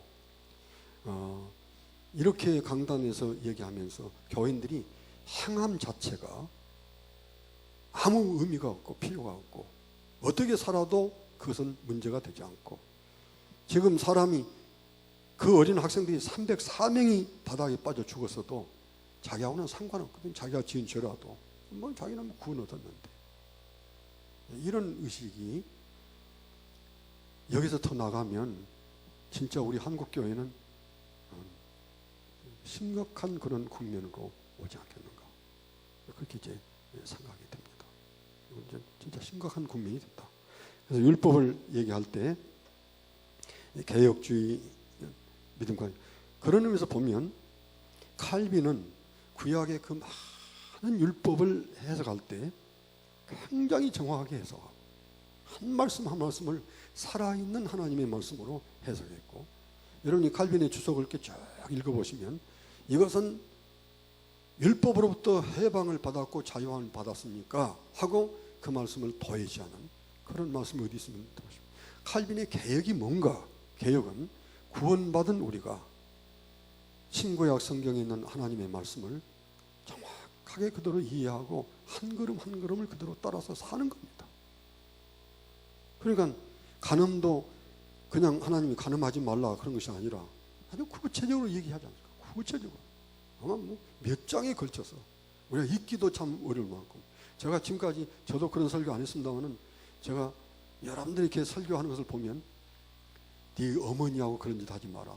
네 여동생 그런 거 가지고 설교한 분은 아무도 없더라고요. 그거 어떻게 읽기도 참 저한테 교인들한테 그런 말 할 수 있겠어요. 그런데 하나님은 굉장히 많이 말했거든. 그런데 법이고 자유함을 얻었습니까? 그럼 이제는 그렇게 해도 된다는 말 아니겠습니까?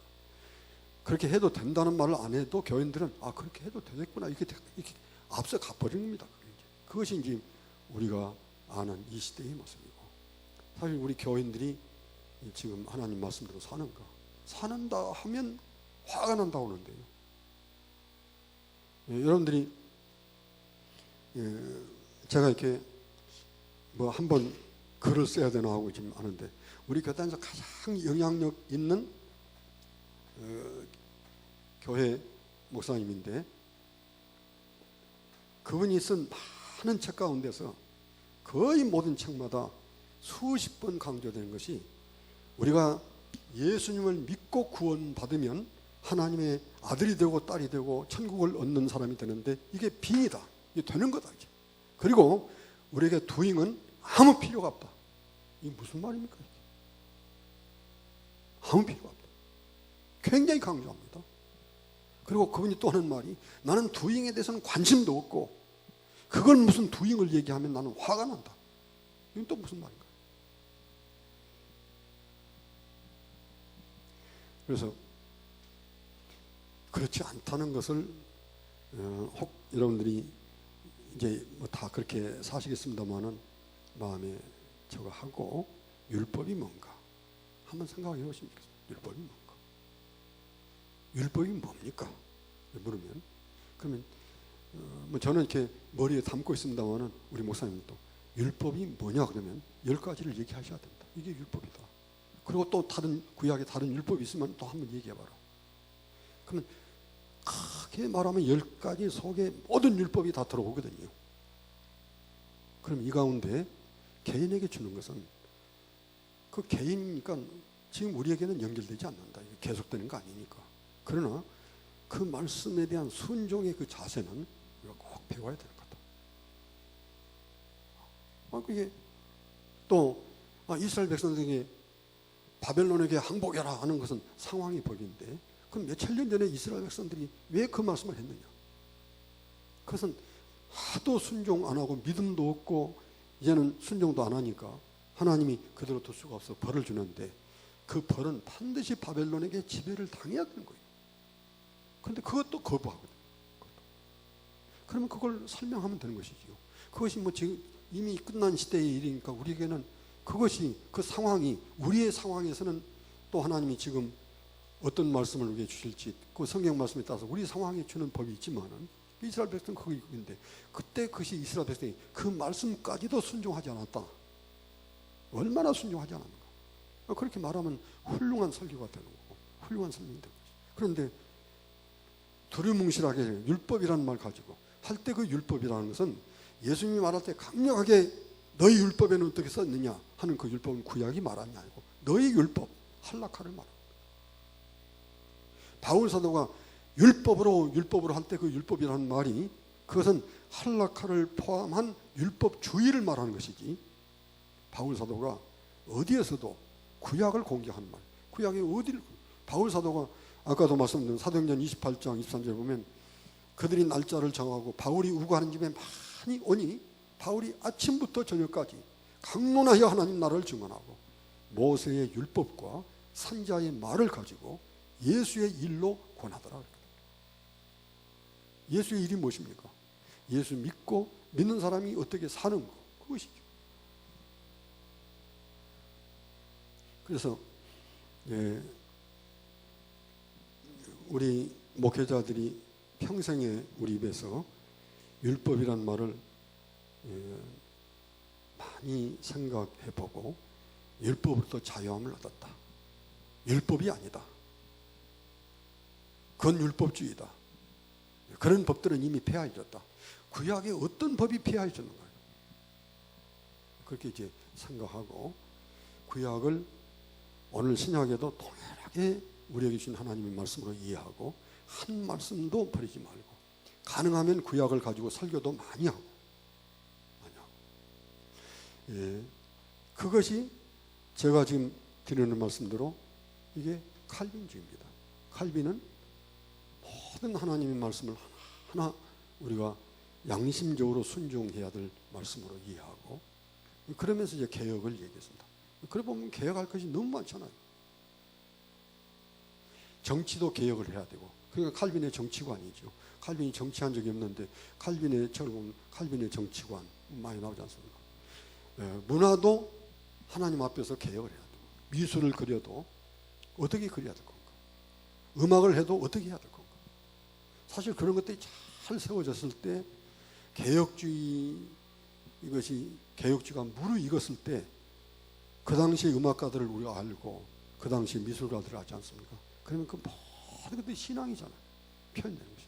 그런데 안 믿는 사람들이 야 저건 뭐 다 기독교다. 그래서 싫어하는 것이 아니라 굉장히 좋아하지 않습니까? 그게 영감이 있습니다. 사실 그게 칼빈의 문화관입니다. 그러니까 그것이 다 행함이거든요. 어떻게 살아야 할 것인가? 또 경제는 어떻게 해야 될 것인가? 칼빈의 경제관은 굉장히 그 제네바에서 그 제네바가 오늘날에도 참 그 세계에 영향을 미칠 만큼 그런 도시가 됐는데 칼빈의 경제관들이 무르익었을 때 제네바가 오늘 제네바가 될 만큼 부유한 도시가 됐거든요. 그래서 이제 화란의 자유대학에 가면 성경을 이렇게 딱 펴놓은 것처럼 건물이 딱 이렇게 됐는데 이게 19개 층입니다. 이렇게. 그 자유대학의 본관 건물이 손봉 박사님 같으면 이 자유대학 안 나왔습니까? 19층인데 그런데 이 19층이 의미가 있습니다. 이게 19개 학과거든요. 여기에 이제 의학과, 그 다음에 뭐 음악과, 뭐 여기에 무슨 뭐 철학과 이래서. 근데 이 19개가 칼빈의 소위 이게 영역 주권이거든요.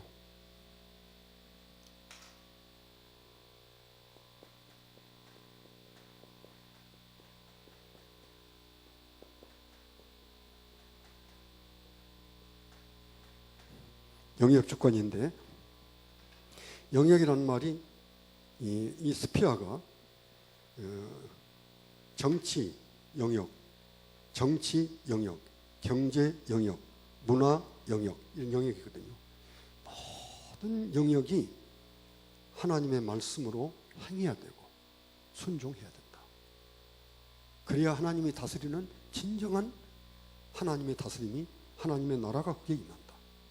그게 영역 주권 아닙니까? 그러니까 그게 이제 의미 있게 그런 것을 살려가지고 세상에 19개의 영역, 정치, 문화, 경제 포함해서 19개의 영역이 하나님의 말씀의 지배를 받을 때 진정한 하나님이 원하시는 하나님의 나라가 이 땅에 임한다. 그것이 이제 성경을 딱 펴놓은데 19개 층으로 된 중요한 겁니다. 이게 이제 칼빈의 영역 주권인데 칼빈의 영역 주권이라고 하는 것이 결국은 이게 믿음과 행함. 믿음은 개혁할 것이 없습니다. 믿음은 더 그대로 믿어야 되고 그러나 구약의 율법에 의해서 오늘 우리의 삶을 보면 많은 부분에서 설명할 부분도 있으니까 그래서 어떤 분들은 잘 설명하고 어떤 분들은 계속해서 우리가 지켜야 되고 하는 것들을 살려서 행하면 아까 제가 먹는 것도 얘기했습니다만 먹는 것도 성경대로 먹으면 확실히 좋다. 시간 낭비 안 되고 그게 아마 여자분들이 제일 좋아하신 것 같아요. 근데 뭐 또 제가 뭐 남자라고 해서 무슨 뭐 그 침대에 누워가지고 밥 안 떼서 그걸 자기 또 어디 있습니까? 같이 하면 또 재밌어요. 그래서 완전히 제가 시작하기 한 30분 지나면 우리 사람이 이제 일어나서 그 다음에 하는데 그리고 이제 식사를 하면 음악을 아주 멋있는 찬송을 틀어놓고 그 다음에 이제 저게 참 좋습니다. 식초 또 뭐 매실 식초, 뭐 감식초 많잖아요. 그런 것도 이렇게 좀 타고 식초가 우리 몸에 주는 게 얼마나 좋은가 하는 것은 아마 여러분들이 잘 아실 거예요. 그래서 이제 거기다 찍어 먹는 것이죠. 그냥 먹는 게 아니라 그래서 찍어서 과일에다 이렇게 먹으면 과일 맛과 식초 맛과 그 맛이 딱 입에서 엉클어지면 본래 이렇게 요리해서 먹는 사람들은 굉장히 맛없게 느껴지죠. 근데 한 10년쯤 지나면 그 맛이 10년 안 돼도 한 1년쯤 지나면 진짜 맛있습니다. 우리 사람은 어디 가서 이렇게 요리한 것은 참 맛이 없다고 하거든요.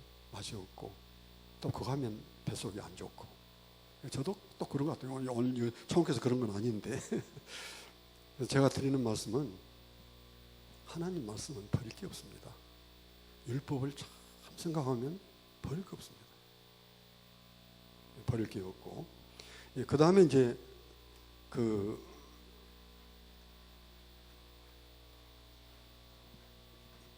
이제 이런 말씀들 가운데서 특별히 하나님이 이제 강조하는 그런 말씀들이 이렇게 있는데, 하나님이 강조하는 말씀 가운데서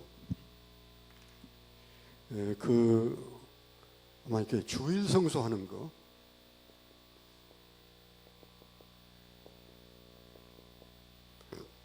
십계명에도 뭐 주일 성수를 얼마나 강조했습니까? 안식일을 기억하여 그날을 거룩히 지키라.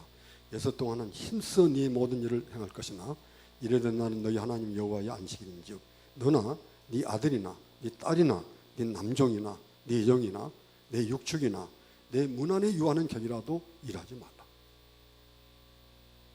그거 얼마나 확실합니까?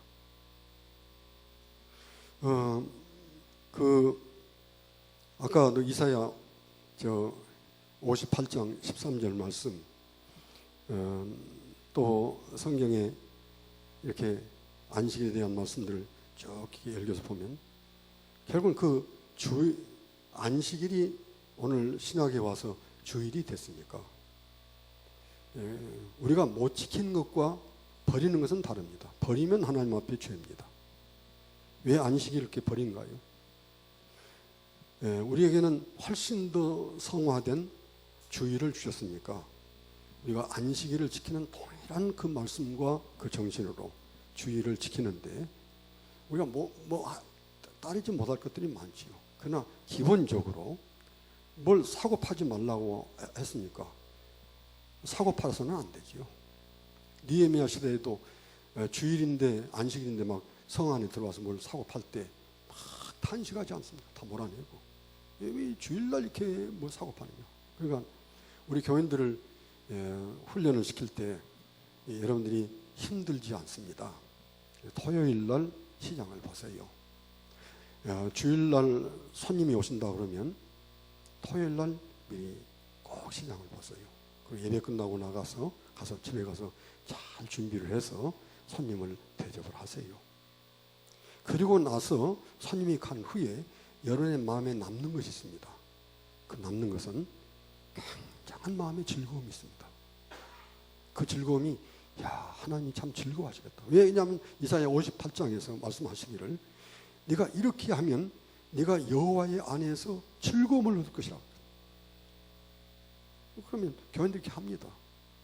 그런데 그렇게 안 하고 목사님 그 주일날 좀 뭘 이렇게 예배드리고 가다가 뭘 좀 사면 되는가요? 그건 못 돼요. 그건 아니 성경이 그런 건 율법에 다 자유함을 얻었는데, 그러면 주일날 가다가 물건만 사는 것이 아니고 거기에서 이때서 최소한 5, 6가지 성도가 해서는 안 되는 일들을 합니다. 성도는 빠르거든요. 죄는 한 가지 가르쳐주면 2가지, 3가지로 금방 발전해 갑니다. 이렇게. 근데 그래서 또 주일날 빨래는 어떻게 하는가요? 이게 잘못하면 할라카가 됩니다. 이제 할라카라는 것은 거기다 닦고 붙이는 게 할라카라고 그러는데 할라카가 되면 안 되고요. 그냥 조심해야지요. 근데 이것은 뭐 법은 아니고 내가 신앙생활을 하면서 깨달은 건데, 성경에 빨래를 하라 하지 말라 그런 말은 없어도 성경의 어떤 말씀에 의해서 내 양심적으로 하나님이 깨닫게 하는 말씀이 있습니다. 근데 빨래는 월요일 날 해도 되고, 그러면 토요일 날 해도 되고, 주일 날은 특별히 빨래하는 대신에 더 성경 보고 기도하면 하나님이 기뻐하시고, 그 하나님이 아주 기뻐하는 것을 성도님의 마음속에 굉장히 느낄 수가 있습니다. 그리고 그런 것이 1년 안에 하나님의 약속하신 주일 성수하는 사람에게 주는 확실한 하나님의 축복이 있습니다. 그렇게 우리가 얘기를 해야지. 그게 잘못된 거 아니에요. 저는 손봉호 목사님한테 배웠는데 나는 뭐 우리 애들 주의를 잘 지키게 하기 위해서 이제 우리 집에는 테레비를 없앴습니다. 테레비를 본래부터 안 샀다든가. 그래서 그 말 제가 직접 들었거든요. 우리 애들 어렸을 때인데 그 집에 와서 내가 오늘 손봉호 장로님이 그렇게 얘기하는데 우리도 테레비 없애자. 우리 사람이 그거 좋다. 그래서 테레비 없애자. 우리 집 아이들이 펄펄 뜨고 야단이 났습니다. 근데 그게 이제 한 달쯤 지나면 아이들이 확실히 영적으로 다릅니다. 계속 테레비를 켜고 앉아있는 것하고 그걸 안 보는 것은 지금 뭐 애들한테 테레비를 없애고 뭐 컴퓨터를 없앨 수는 없어도 조정을 해줄 필요가 있습니다. 덜 가르쳐 줄 필요가 있고 이게 안식일을 지키는 것이죠. 주의를 성수하는 것이죠. 이건 율법이야. 그거 필요 없어. 그건 뭐 다 우리 해방됐어. 어디에서 주의를 해방시켰고 누가 주의를 필요 없다고 말했는가? 그렇지 않다. 그걸 이제 우리가 이렇게 이해하는 것이 필요한 것 같습니다. 그 다음에 이제 제가 여기서 나오는 그 우상의 제물.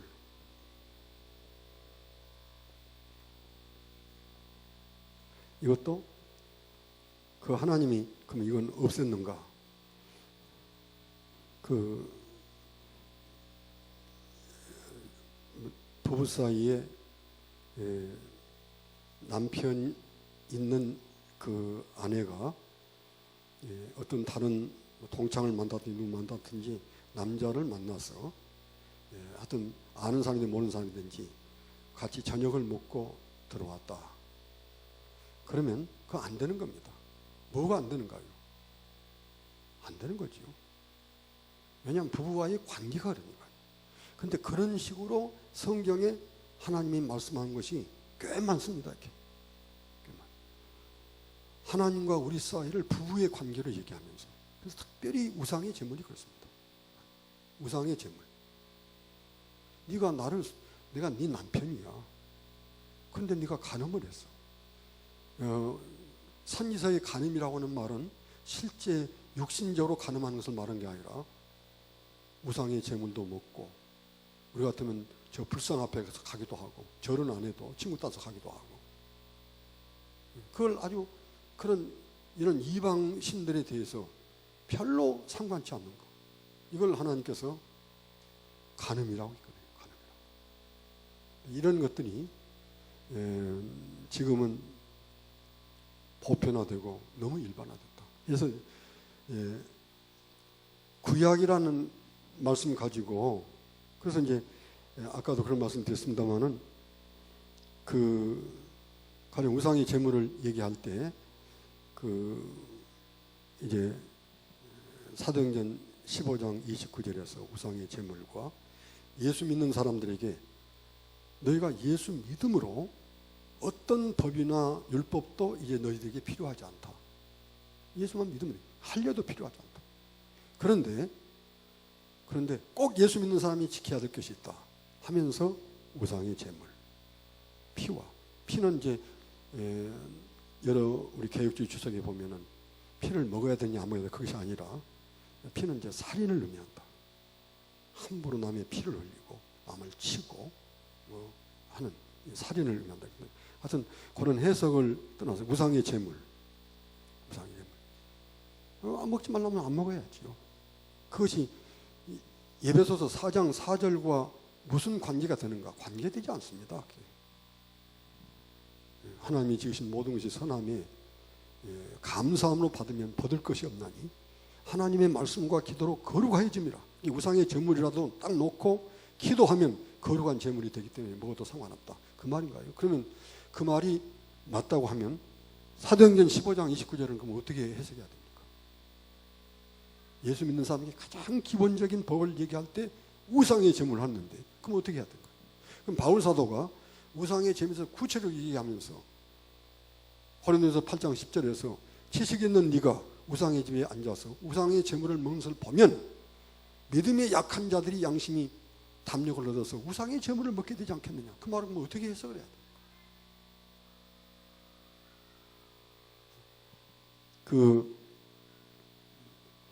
이런 말씀을 우리가 이해를 하고 그리고 이제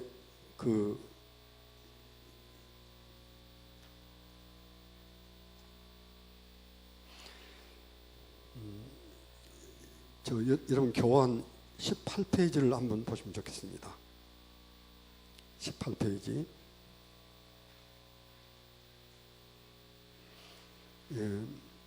위에서 그 두 번째 줄 한번 보시면 좋겠습니다. 제가 한번 그저 빨리 읽어보겠습니다. 여러분들이 잘 이해하시라고 믿습니다. 로이드 존스의 말인데, 오직 은혜만을 외치는 일방적으로 고정된 설교는 잘못될 수 있음을 로이드 존스는 다음과 같이 말하고 있다. 베드로후서 강에서 1985년 판인데, 1985년 판 베드로후서 강해에 로이드 존스가 한 말입니다. 거짓 선지자, 잘못하면 지금 로이드 존스의 말과 잘못하면 거짓 선지자가 됩니다. 거짓 선지자는 하나님의 공의와 진노에 대해서 침묵합니다. 하나님은 많은 경우에 율법을 어겼을 때 그렇게 아주 노예하셨어요. 그런데 거짓 선지자는 그 하나님의 진노하심에 대해서 거의 말하지 않는다고 말이죠. 침묵한다. 거짓 선지자는 하나님의 성결과 의와 공의와 진노에 대하여는 매우 드물게 말한다.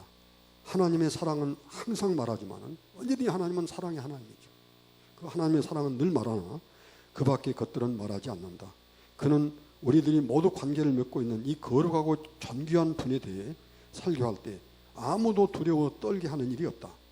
그는 대체로 하나님에 대한 진리 하나만을 강조하는데 곧 사랑입니다. 사랑과 믿음만 강조하는 이 거짓 선지자입니다. 로이드 존스가 지금 하는 말입니다. 그 다음에 거짓 선지자는 심판과 지옥에 대해서 침묵합니다. 거짓 선지자가 결코 강조하지 않는 또 다른 교리는 후 심판과 버림받은 자들의 영원한 운명입니다.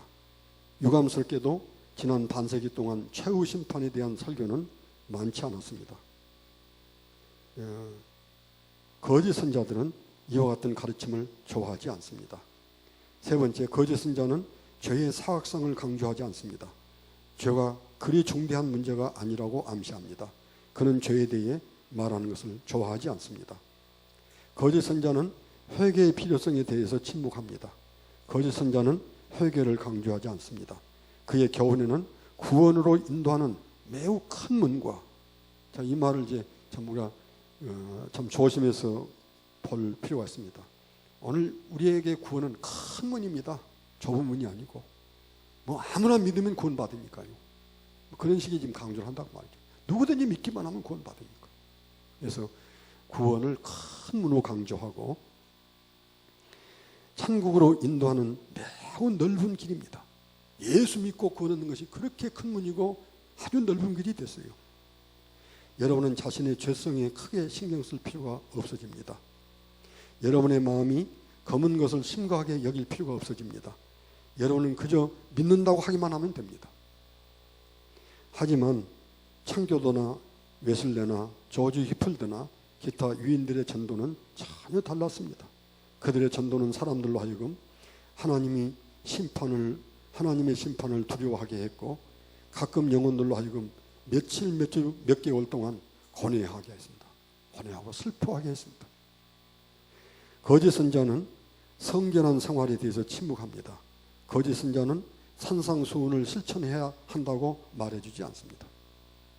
만일 우리가 산상설교를 실천하지 않고 이 설교에 귀만 기울인다면 우리는 저주를 받을 것입니다. 거짓된 가르침은 참된 성결, 성경적 성결에 관심이 없습니다. 거짓 선지자는 자기 기만의 위험성에 대해서 침묵을 합니다. 거짓 선지자들은 아니한 구원과 아니한 생활 요령을 항상 제안합니다. 그들은 자기 검토를 방해합니다. 그들은 여러분의 영혼을 검토해 보라고 말하지 않습니다. 여러분은 항상 예수를 바라봐야 하고 여러분의 죄를 찾기 위해 자신을 보면 안 된다고 말합니다. 그들은 성경이 우리에게 권면하는 것, 즉 우리 자신을 검토하고 자신을 시험해보고 자신의 믿음을 확증하라고 한 산상설교에 이 마지막 대목을 똑바로 보라는 권면을 저 권면에 회방을 놓습니다. 그들은 창조도들과 18세기의 위대한 지도자들, 곧 웨슬러나 히폴드, 조나단 에드워드 같은 사람들이 가르친 자기 검토와 죄의 과정을 좋아하지 않습니다. 그들은 안이한 구원과 안이한 기독교 생활을 추천합니다. 이것이 거짓 선자들의 메시지의 특징입니다. 그러므로 아무리 정통 교단에 속해 있고 아무리 큰 교회를 목회한다 할지라도 이와 같은 것을 빠뜨리고 설교하는 자는 누구든지 거짓 선자입니다.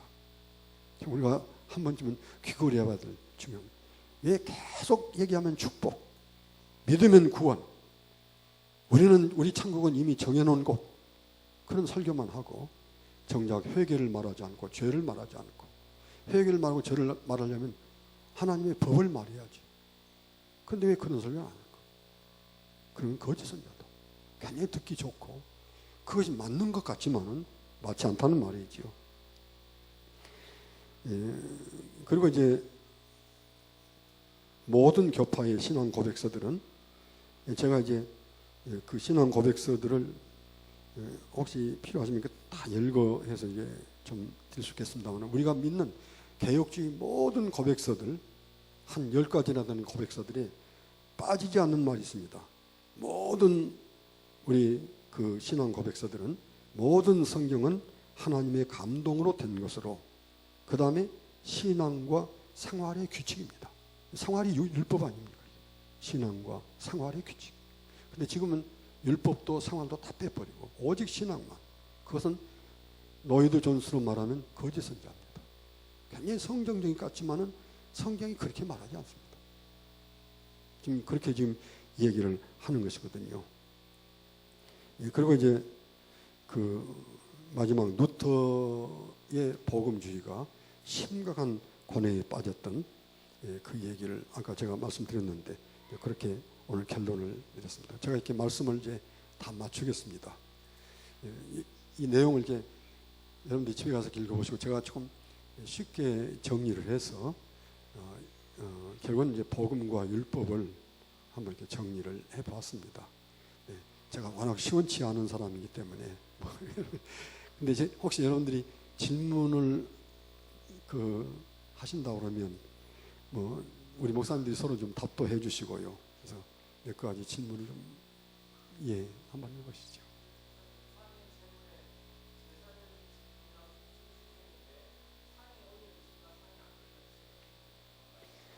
그렇게 하면 아까 말씀대로 할라카가 되거든요.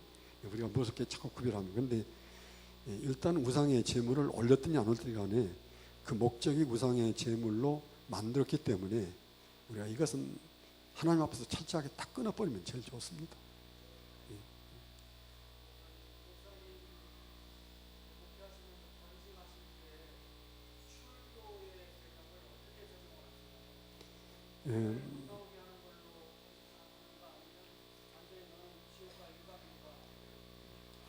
근데 제 말로 하면 여러분들이 뭐 그런 말도 할 수 있겠다, 그렇게 들을 수 있겠습니다만은, 박윤선 박사님이 헌법 주석을 했거든요. 여러분들이 그런 말씀 들으면 처음 들은 분들은 좀 이상하게 생각하겠습니다만은, 교회에 대한 관심이 많기 때문에 헌법을 주석을 했는데, 그 주석에 보면 출교는 어떤 경우에도 말로나 사람의 어떤 이제 좀 힘으로나 교회를 그 사람에게 어떤 행사를 하면 그게 출교가 아니라 죄라 그랬습니다. 죄다. 가령 교회에 오는데 당신은 출교당한 사람인데 어떻게 교회에 오느냐? 오지 마라. 출교는 교회에서 쫓아내는 건데, 그렇게 얘기하면 그 사람이 죄가 아니고 그렇게 말하는 교인 가운데 하든지 목사가 하든지 간에 죄를 짓는 겁니다.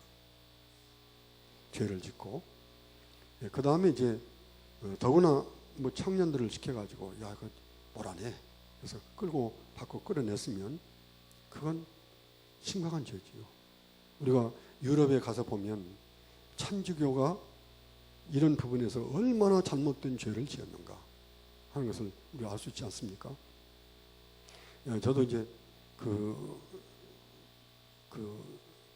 총회 여러 가지 일 때문에 유럽을 이렇게 쭉 다녀봤는데 그런 걸 여러 건 봤습니다. 일단은 지금은 모르겠는데 그 1차 대전, 2차 대전이 일어나기 전에 많은 교회 그 학자들이 하는 얘기 가운데 어떤 전쟁에서 죽은 사람의 수보다 천주교가 죽인 개신도의 수가 더 많다. 그냥 뭐 헤아릴 수 없이 죽였습니다. 지금은 천주교가 그렇게 할 수 없으니까 가만히 이렇게 있지만은 천주교는 지금도 여러분들이 아시는 대로 천주교는 거기에 일단 두 교단이랄까 두 조직으로 되어 있지 않습니까? 하나는 예수파고 하나는 프란시스파고 두 가지가 신부나 수녀들은 프란시스에 속해 있고 그 다음에 예수는 예수잇은 일단은 이제 전 세계에 흩어지는 수백 개의 대학과 중고등학교들 다 그 예수회가 지금 관장합니다. 그리고 전 세계 수천 개의 성모병원 그걸 예수회가 다 관할하고요. 재미있는 것은 미국의 크리스찬 브러더스라고는 제일 큰 술공장이 있는데 그것도 천주교의 예수회가 관장하고 있습니다. 그 술공장에서 나오는 이익금만 가져도 명동 성당 같은 것을 뭐 1년에 100개씩 지어도 나올 만큼 거기서 이익이 나옵니다. 그러니까 천주교가 술 힘 가지고 이렇게 교회를 운영한다면 이상하죠. 천주교가 뭔가를 알아야 됩니다. 많이 죽였습니다. 여러분 나름대로 화형시키고 총으로 쏴서 죽이고 제가 스코틀랜드 갔더니 스코틀랜드 여러분 그 더람에 갔더니 거기 이제 안내를 받아 갔습니다. 그랬더니 여기에서 단도대가 있겠는데요. 단도에서 여기서 나는 예수를 믿습니다. 나는 마리아를 믿지 않습니다. 하는 그 고백을 한 사람을 2만 명을 여기서 목을 잘랐습니다. 거기 지금도 그대로 있더라고요. 그런 그 시신을 다 어떻게 파묻을 수가 없으니까 그 뒷산에다가 다 버렸는데 그 뒷산이 지금도 피의 산이라고 부릅니다. 그렇게 죽였고요. 그 다음에 그 성모 병원들 다 이렇게 하고 그리고 하나의 바티칸은 국가이기 때문에 그렇기 때문에 청와대 옆에 가면 The Holy J Embassy라고 있습니다. 여러분들 보셨는지 모르겠습니다만은 한번 찾아보십시오. 청와대에 가면 Holy J Embassy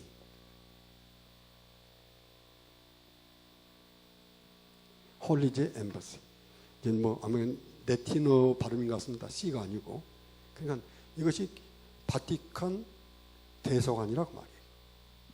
전 세계 모든 나라에 천주교 대사관이 있습니다. 천주교를 이렇게 그래서 천주교는 기독교가 아닙니다, 사실. 전 세계에 대사관이 있고 그렇기 때문에 천주교는 중국을 포함해서 어떤 나라도 함부로 할 수 없습니다. 뭐 보통 미국만큼 천주교의 그 어떤 힘을 나라들이 무서워하거든요. 우리나라에도 대사관이 와 있고 대사가 와 있습니다. 대사가 와 있고 그리고 이제 신부나 수녀들은 이제 프란시스 교단에서 이렇게 하는데 여기에서 철저하게 그냥 서강대학을 여기 가서 보시면 그냥 우리 말로는 서강대학교입니다. 근데 서강대학교 밑에 영어로 써진 것이 있습니다. 한번 읽어보십시오. 그러면 더 제수잇 서강 유니버시티 됐어요. 예수교가 운영하는 서강대학교다 그 말이에요. 그러니까 그 천주교는 뭐 이런 그 것이 때문에 그죠? 뭐 우리가 뭐 더 이상 말할 필요가 없죠. 뭐. 이제 예, 뭐 그냥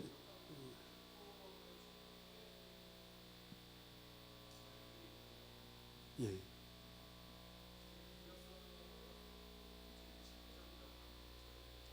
예, 예. 예.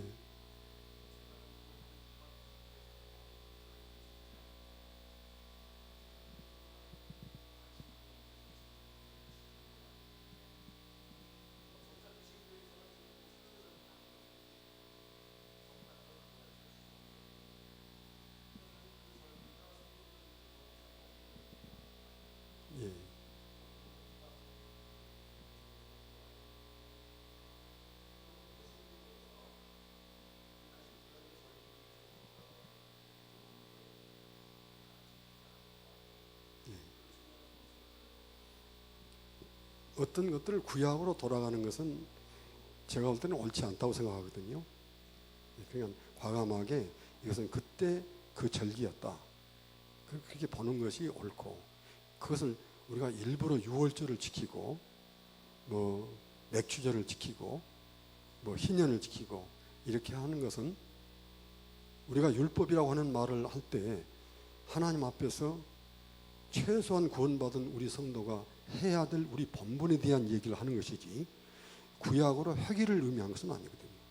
그래서 구약으로의 회개를 시도하는 어떤 단체도 사실은 교회로부터 이단의 정죄를 받았습니다. 그래서 구약으로 돌아가는 건 맞지 않습니다. 구약에서 이렇게 했으니까 우리도 해야 됩니까? 어떻게 보면 구약에서 했던 것을 우리가 안 하는 것은 확실한 이유가 있거든요. 그렇게 뭐 이미 그렇게 할 의미가 없다든지, 그럴 때 그 의미는 우리가 설명을 하되, 그 자체를 어때가 다시 회복하고자 하는 어떤 그런 회복이라는 것은 잘못하면 이단에 가까운 것이 된다. 하나님이 요구하시는 우리의 행함과 순종이라는 것이 회개가 아니거든요. 최소한 우리가 하나님 앞에서 사는 것을 말하는 것이죠. 그래서 칼빈의 계획이라고 하는 것은 회개가 아니라 계속 우리 삶 속에서 고쳐가는 거다. 이걸 어떻게 우리에게 적용해서 고칠 것인가. 그렇게 보는 것이 옳지 않는가. 이제 저는 그렇게 이해를 하고 있습니다. 우선 예.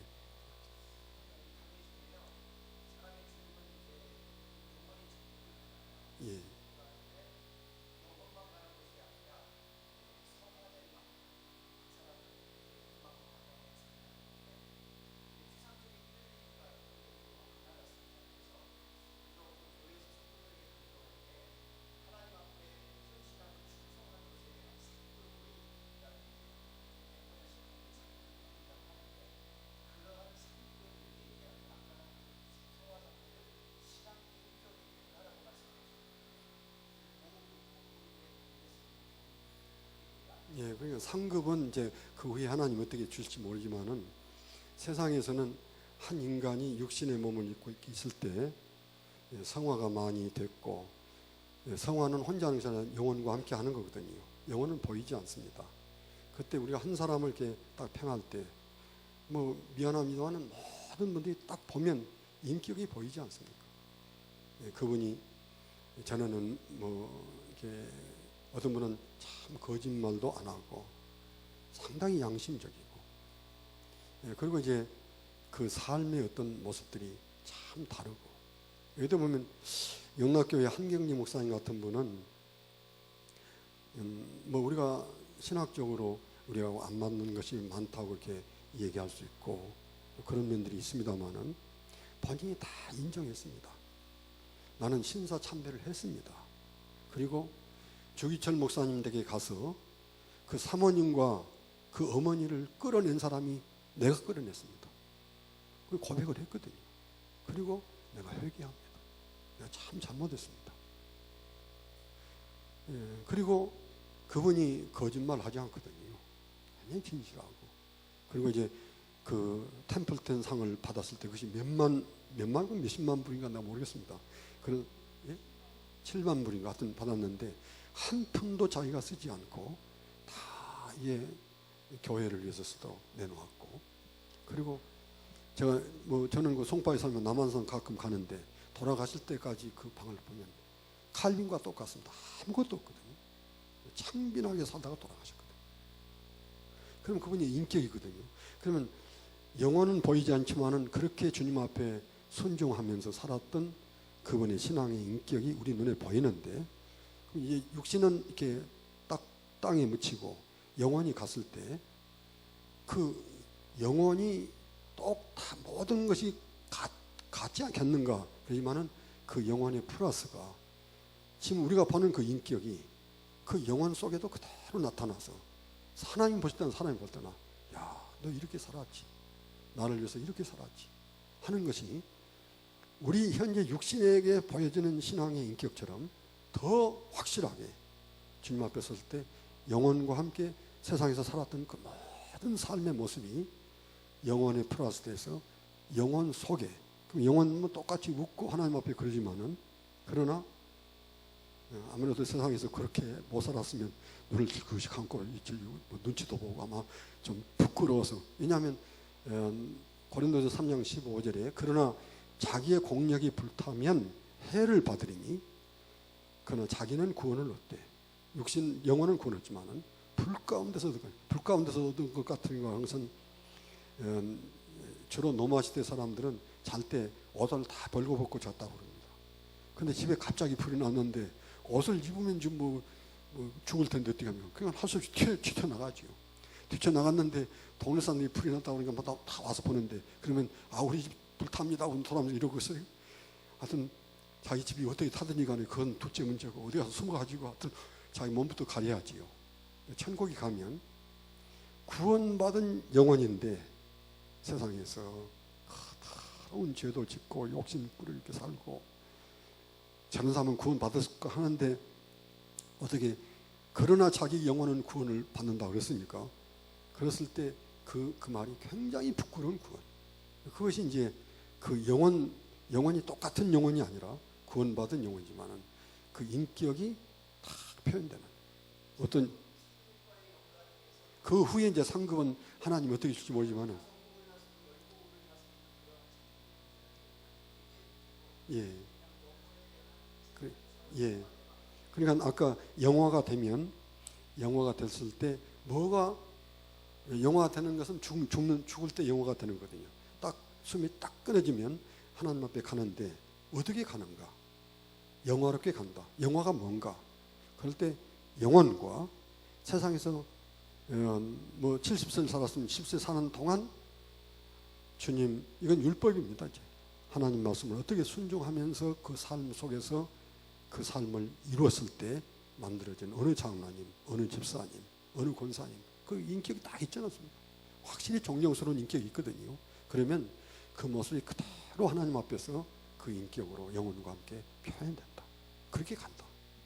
그렇게 이제, 그러니까 우리의 살덩어리가 성화된 살덩어리가 간 것이 아니라 확실히 우리 몸은 살과 모든 뼈가 땅에 묻혀 있지만은 세상에 살았던 그 인격은 땅에 묻히지 않고 영혼과 함께 가서 하나님 앞에 섰을 때, 그것이 이제 고린도전서 3장 15절에서 말하는 그 우리 성도의 영화된 단계의 모습이다. 그렇게 이제 이해를 합니다.